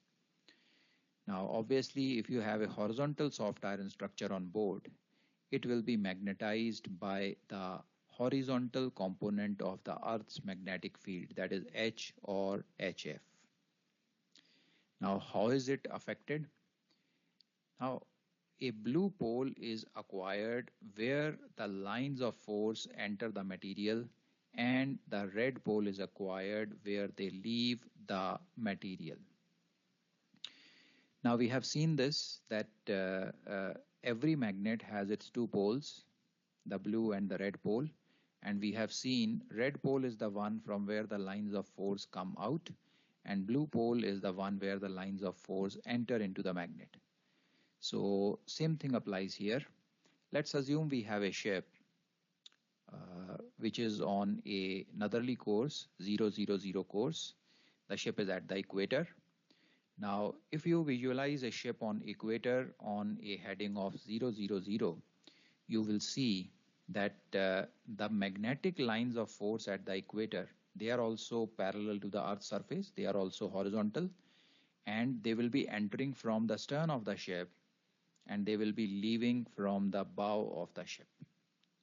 Now, if we have a fore and aft longitudinal, the magnetic lines of force will be entering into that end of longitudinal which is toward the stern. And since the lines are entering there, it will have a blue pole at that particular location. Going to the forward end of the fore and aft longitudinal, the lines of force will be coming out from the forward end. So the forward end of the longitudinal will acquire a red polarity. So this is the meaning of the second sentence. A blue pole is acquired where the lines of force enter the material, and a red pole is acquired where they leave the material. Now the strength of induced magnetism generated in a longitudinal is a horizontal soft iron structure. So when it is exposed to the magnetic field of the Earth, it acquires magnetism. But the strength of the induced magnetism depends on the heading of the ship. Let's understand this by taking this example.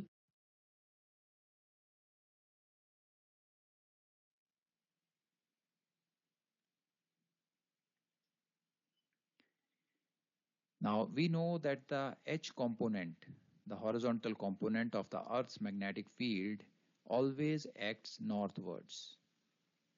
So therefore, the horizontal soft iron structures will receive maximum induction if they lie in the north-south direction. And they will receive zero induction if they lie in the east-west direction.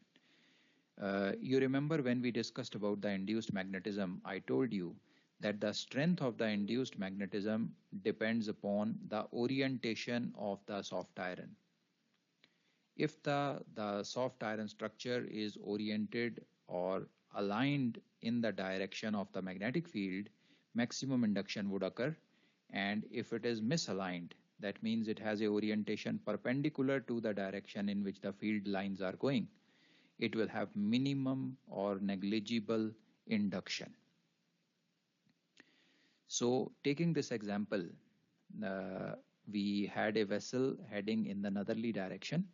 So a vessel which is heading north, the fore and aft longitudinals, which will also be lying in the north-south direction, will receive maximum induction from the magnetic field of the Earth. The Earth's magnetic field also is in the north-south orientation. So they are perfectly aligned with the magnetic field of the Earth, generating maximum induction. So with maximum induction, it will have strong magnetism acquired. And if you now concentrate on the outward ship beams, our vessel is heading in a northerly direction. So the fore and aft longitudinals were perfectly aligned with the magnetic field, but the outward ship beams on that ship will be oriented in a east-west orientation. Now the magnetic field of the Earth is going in a north-south direction. The outward ship beam oriented in a east-west direction. So they are at right angles to each other. So totally misaligned with the magnetic field of the Earth. So this tells us that there will be zero or negligible induction on the outward ship beams with the ship lying in the northerly heading. So a ship is on the northerly heading. The fore and aft longitudinals will have maximum induction, and the outward ship beams will have negligible or zero induction. Clear up to here, beta? Sir, Any I have doubts?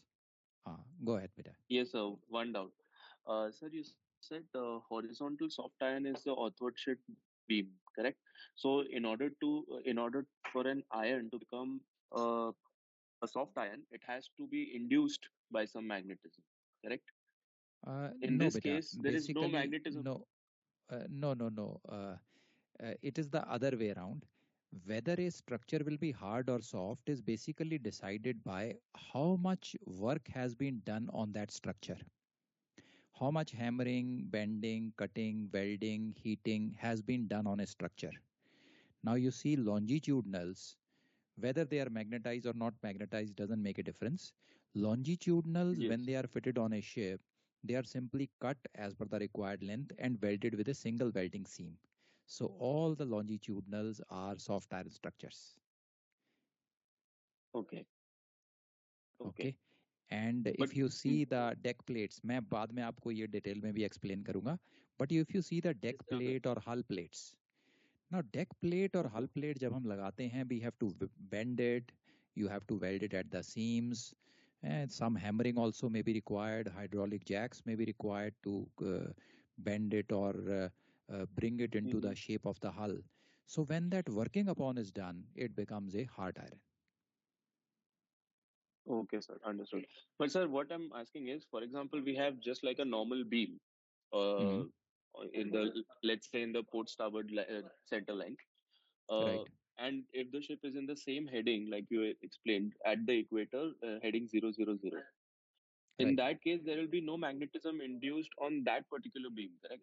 Yes, that's right, beta. So Like in this diagram, it won't be a soft or hard iron at all. So it will be just like iron, normal iron. no, it is a soft iron with zero induction. Okay. Okay. But The sir, fore if and aft there is no longitudinal, magnetism, even if there is no magnetism, the quality, whether it is hard or soft, is not decided by the magnetism on it. You can have a soft iron which is fully induced, having strong poles, and you can have a soft iron which is not induced at all. oh, okay, okay, Okay. okay, sir. Yeah. अभी मैं sir और भी आगे explain करूंगा detail में. Sir Okay, sir. बोलो बेटा. Go ahead. पता नहीं है, शायद आगे आप एक्सप्लेन करोगे. जस्ट ए डाउट है, अगर मैं शिप का डायरेक्शन घुमा देता हूँ, ये आप आगे एक्सप्लेन करने वाले हो सर? या आई विल डू दैट. हाँ, ओके. अगर आप शिप को ईस्टर्ली या वेस्टर्ली हेडिंग पे ले जाते हो तो longitudinal will be the most powerful. Sorry, the outward ship beam will be most powerful and the longitudinal will lose its power. लेकिन सर इसके अंदर जो हमारा अथवर्ड शिप है वो हमारा फिर हॉरिजॉन्टल सॉफ्ट आयरन बन जाएगा ना? ये दोनों हॉरिजॉन्टल सॉफ्ट आयरन है बेटा. The longitudinal as well as the outward ship beam are both horizontal soft iron. जो वर्टिकल सॉफ्ट आयरन है वो तो या तो वर्टिकल स्टिफनर होगा या मास्ट होगा या फनल होगी, वो वर्टिकल स्ट्रक्चर्स होंगे ना. ये तो दोनों हॉरिजॉन्टल हैं. Okay sir. It depends on the name. अच्छा, नॉट ऑन द डायरेक्शन. मतलब मास्ट है तो वो सॉफ्ट आयरन में आएगा, वैसा आपने जो एक्सप्लेन किया था पहले. Imagine you are standing on the deck of a ship. Okay, whatever is parallel to the deck is horizontal, and whatever is vertical to the deck, that means up and down orientation, that is vertical. Okay sir. Okay, more clear. हाँ. Okay, अभी मैं आपको east west orientation में भी दिखाता हूँ.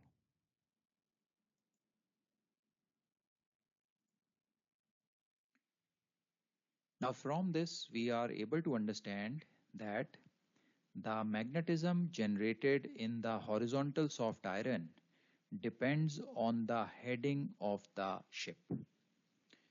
We have seen this ship heading in the northerly direction. There was maximum induction in the fore and aft longitudinal, and there was zero induction in the outward ship beams. You can imagine it in this way now.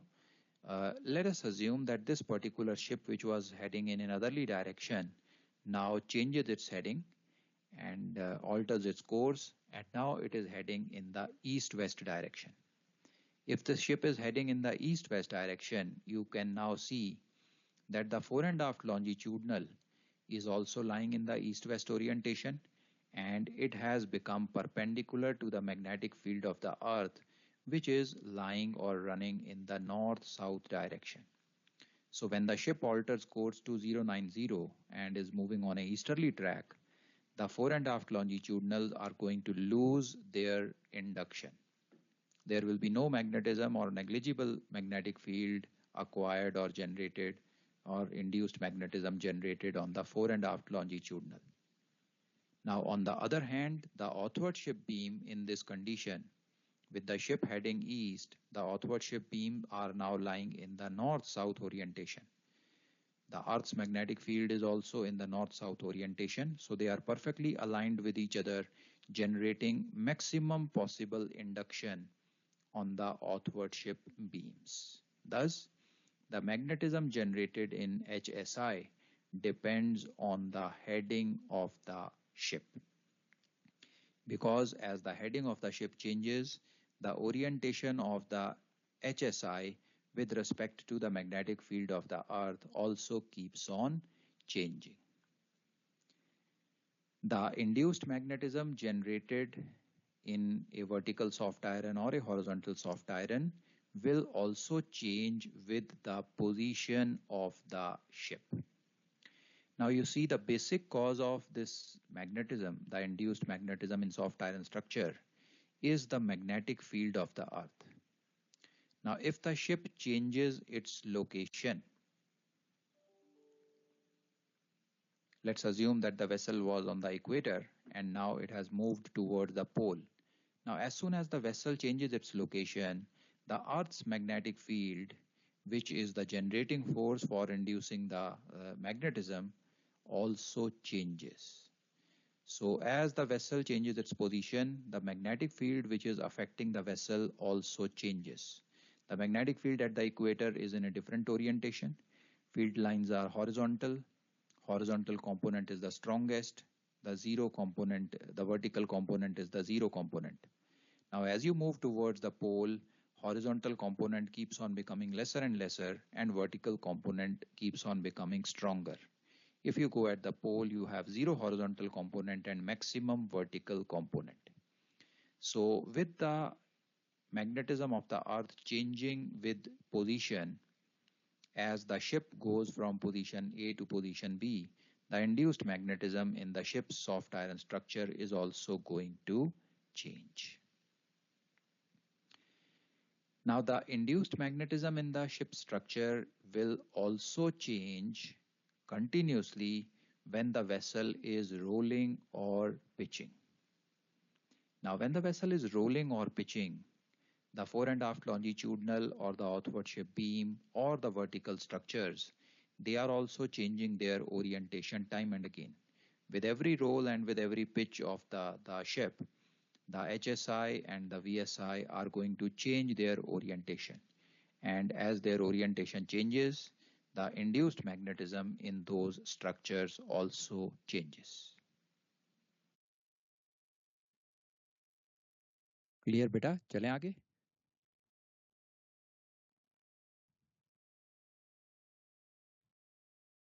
Okay, great.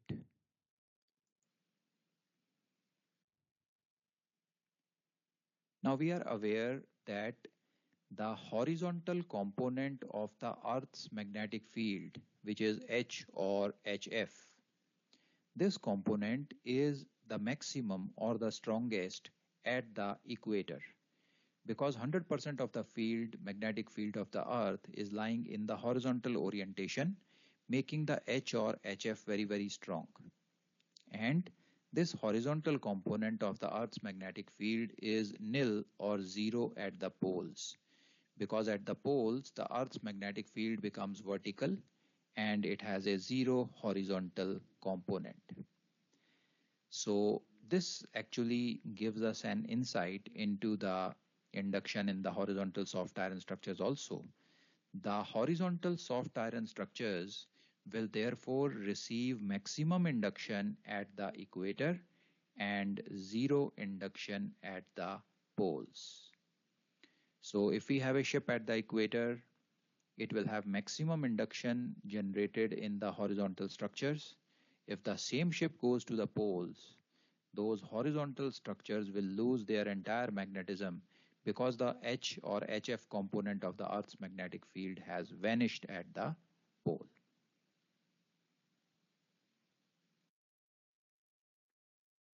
Moving ahead now.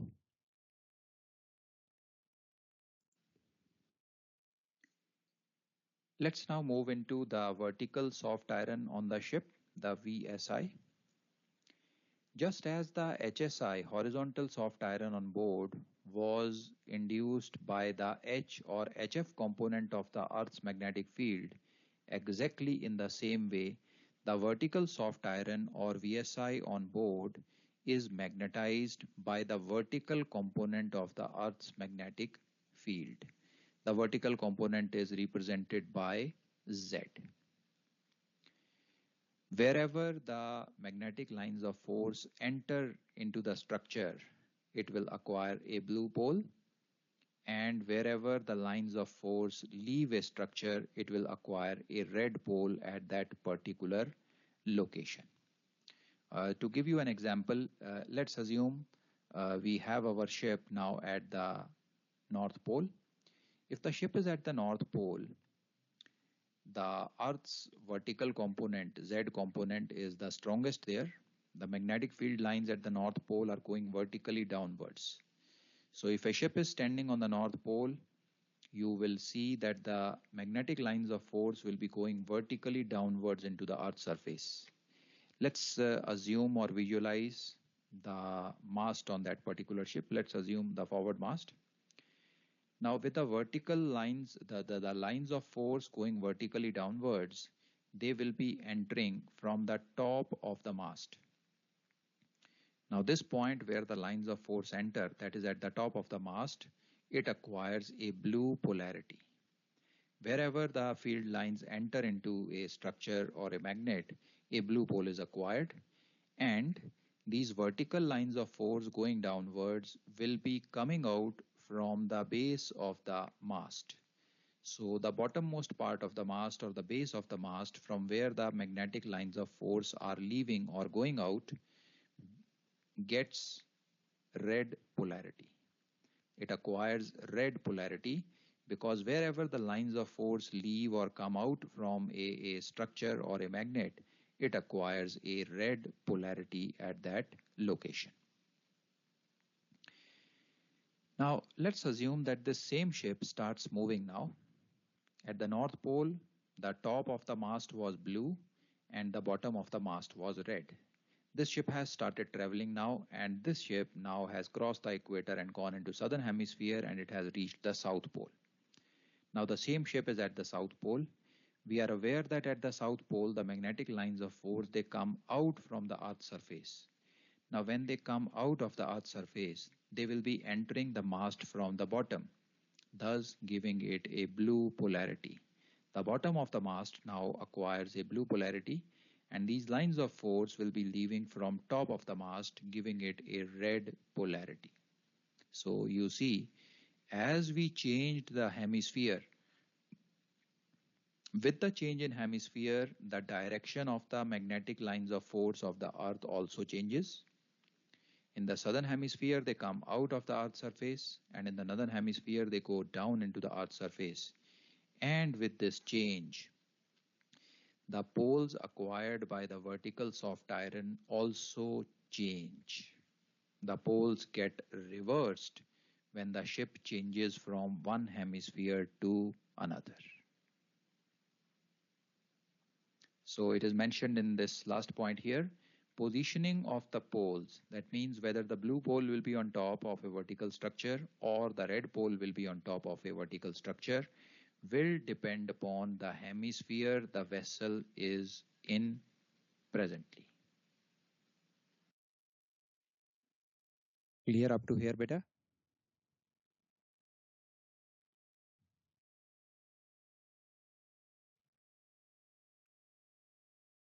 Go ahead with your doubts, beta.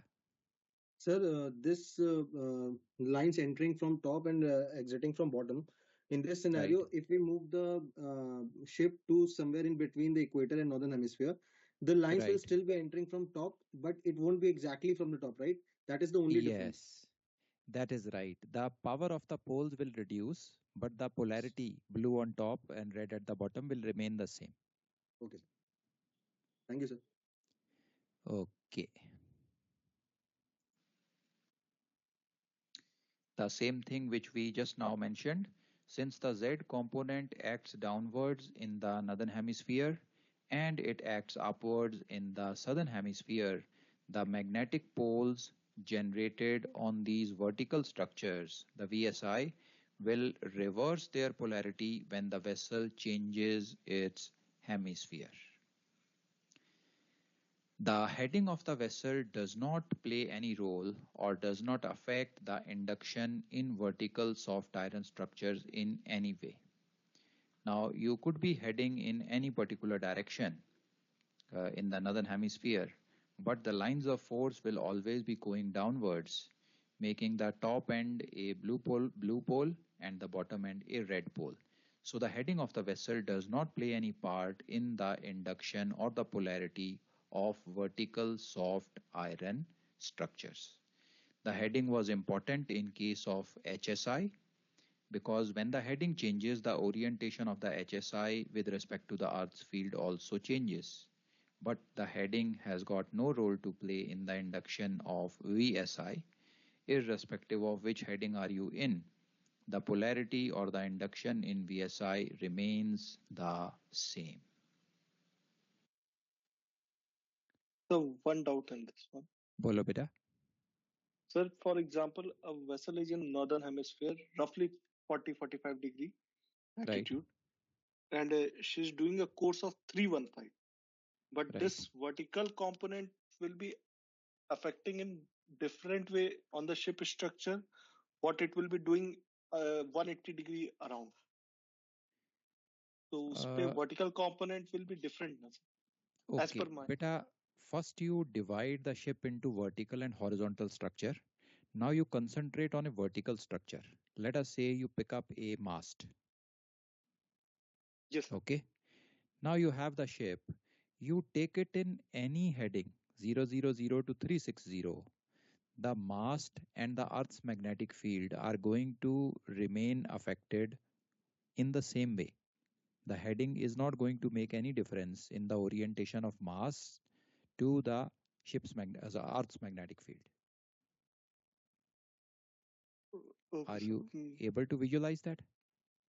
Yes, sir. So the thing is, when actual magnetic field it is affecting, sir, it is affecting in certain direction. Right. Understood, sir. Understood, sir. So if vertical means it will be exactly vertical, sir. Exactly Nothing. vertical, beta. Exactly. We will divide the structures into horizontal and vertical. Understood. Okay. Sir, I have a small doubt.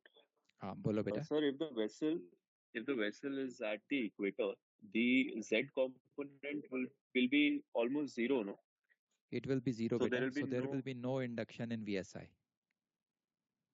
Okay, only horizontal component will be affected. Yes. Because that's the maximum. Right. And the same way, if a ship is at the pole, there will be no induction in the horizontal structures. Yes, only Z component will be. Right. That's correct. Okay, sir. Okay. Now we are aware that this vertical component is the strongest or maximum at the poles and it is nil at the equator. Therefore, the vertical soft iron structures will receive maximum induction at the poles and zero induction at the equator.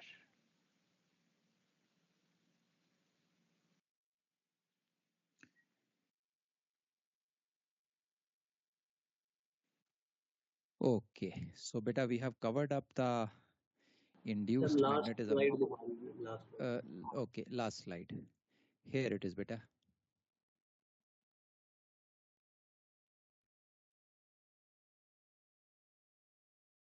Okay, sir. Thank you.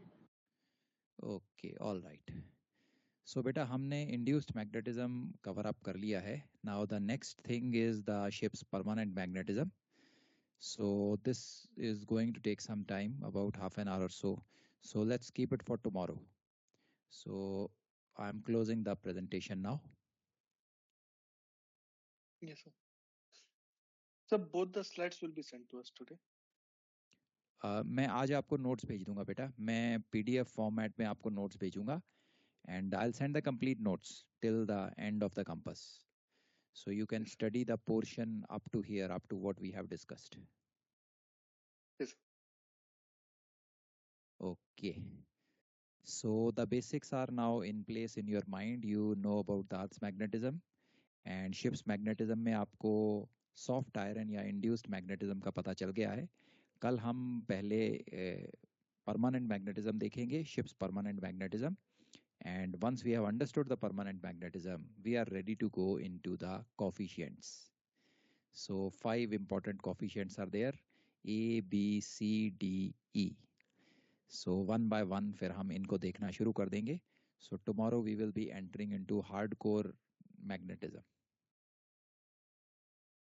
Sir, still बोलो. something I have to ask, sir. बोलो बेटा. I will just switch on the video. So like this vessel is there, sir. If it is Right. heading this way in northern hemisphere, it is affecting like this way. Right. And somehow when the vessel is coming this way, जैसे पीछे Right. इसका master structure, it is affecting this way. Right बेटा. So its horizontal vertical component, वो समझ गए sir. It is vertical will be this way, horizontal this way, but it will be affecting overall sir ship. Okay. अब ध्यान देना बेटा. Let us assume कि ये हमारा शिप है. Okay, this Yes, is sir. our ship. अब अर्थ का मैग्नेटिक फील्ड तो किसी भी एंगल पे इसको अफेक्ट कर सकता है. पोल पे ये वर्टिकल रहेगा, इक्वेटर पे ये हॉरिजॉन्टल रहेगा, but in between it can be at any particular angle. अब आपने पहला काम तो ये करना है कि अर्थ का फील्ड किसी भी डायरेक्शन में अफेक्ट करे, उस फील्ड को दो कंपोनेंट में डिवाइड कर दो. Yes, sir. एक उसका हॉरिजॉन्टल कंपोनेंट और एक उसका वर्टिकल कंपोनेंट. पहले तो उसको दो कंपोनेंट में डिवाइड कर दो. Yes, sir. ओके. हम स्लांटिंग लाइन का इफेक्ट नहीं देखेंगे, हम ये जो हॉरिजॉन्टल और वर्टिकल कंपोनेंट्स है इनका इफेक्ट देखेंगे. सिंप्लिसिटी के लिए ही हमने इसे ब्रेकअप किया है. अब Yes, sir. जो हॉरिजॉन्टल कंपोनेंट है वो HSI को इफेक्ट करेगा, लॉन्जिट्यूडनल एंड बीम. और Yes. जो वर्टिकल कंपोनेंट है वो VSI को इफेक्ट करेगा, the mast, the funnel, vertical stiffeners. Okay. अब आप जब Yes. अपनी हेडिंग चेंज करोगे तो ये जो ओरिएंटेशन चेंज हो रही है ये सिर्फ हॉरिजॉन्टल जो फील्ड है उसकी ओरिएंटेशन चेंज हो रही है, HSI की ओरिएंटेशन चेंज हो रही है. VSI और वर्टिकल कंपोनेंट की ओरिएंटेशन चेंज नहीं हो रही है. Yes, sir. Okay. Yes. Yes, sir. Yes. Okay. Okay, all right. और बताओ बेटा, और कोई doubts? Now it is better. Okay. Oh, just to clarify one thing, sir. बोलो बेटा. The induced magnetism of HSI will depend on the position, the direction of the ship, but it is Heading not of the affected ship.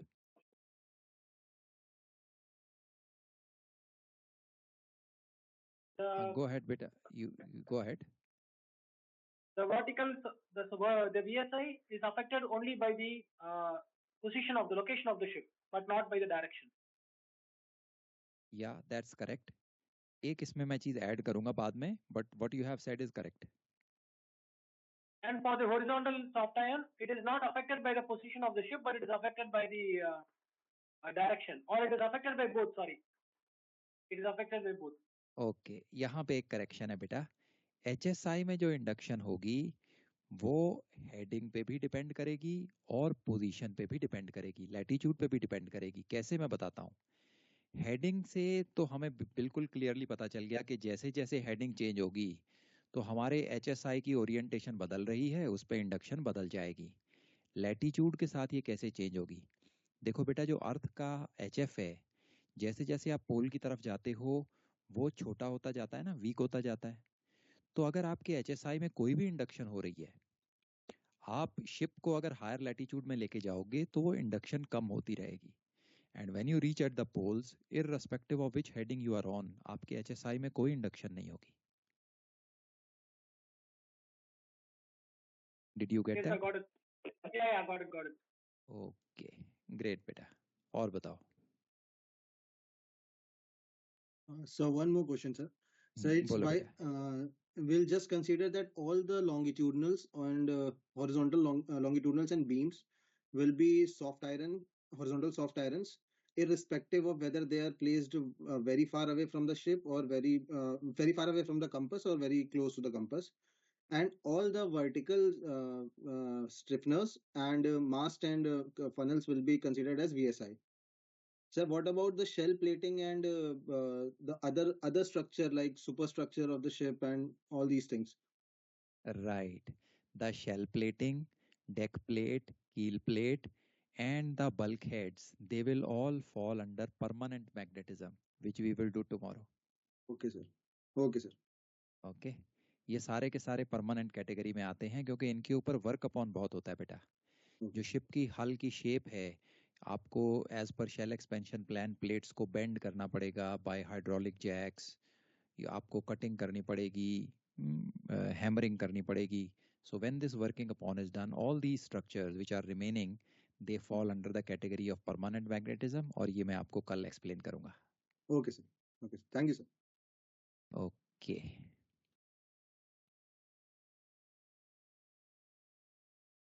Okay, beta. Great. So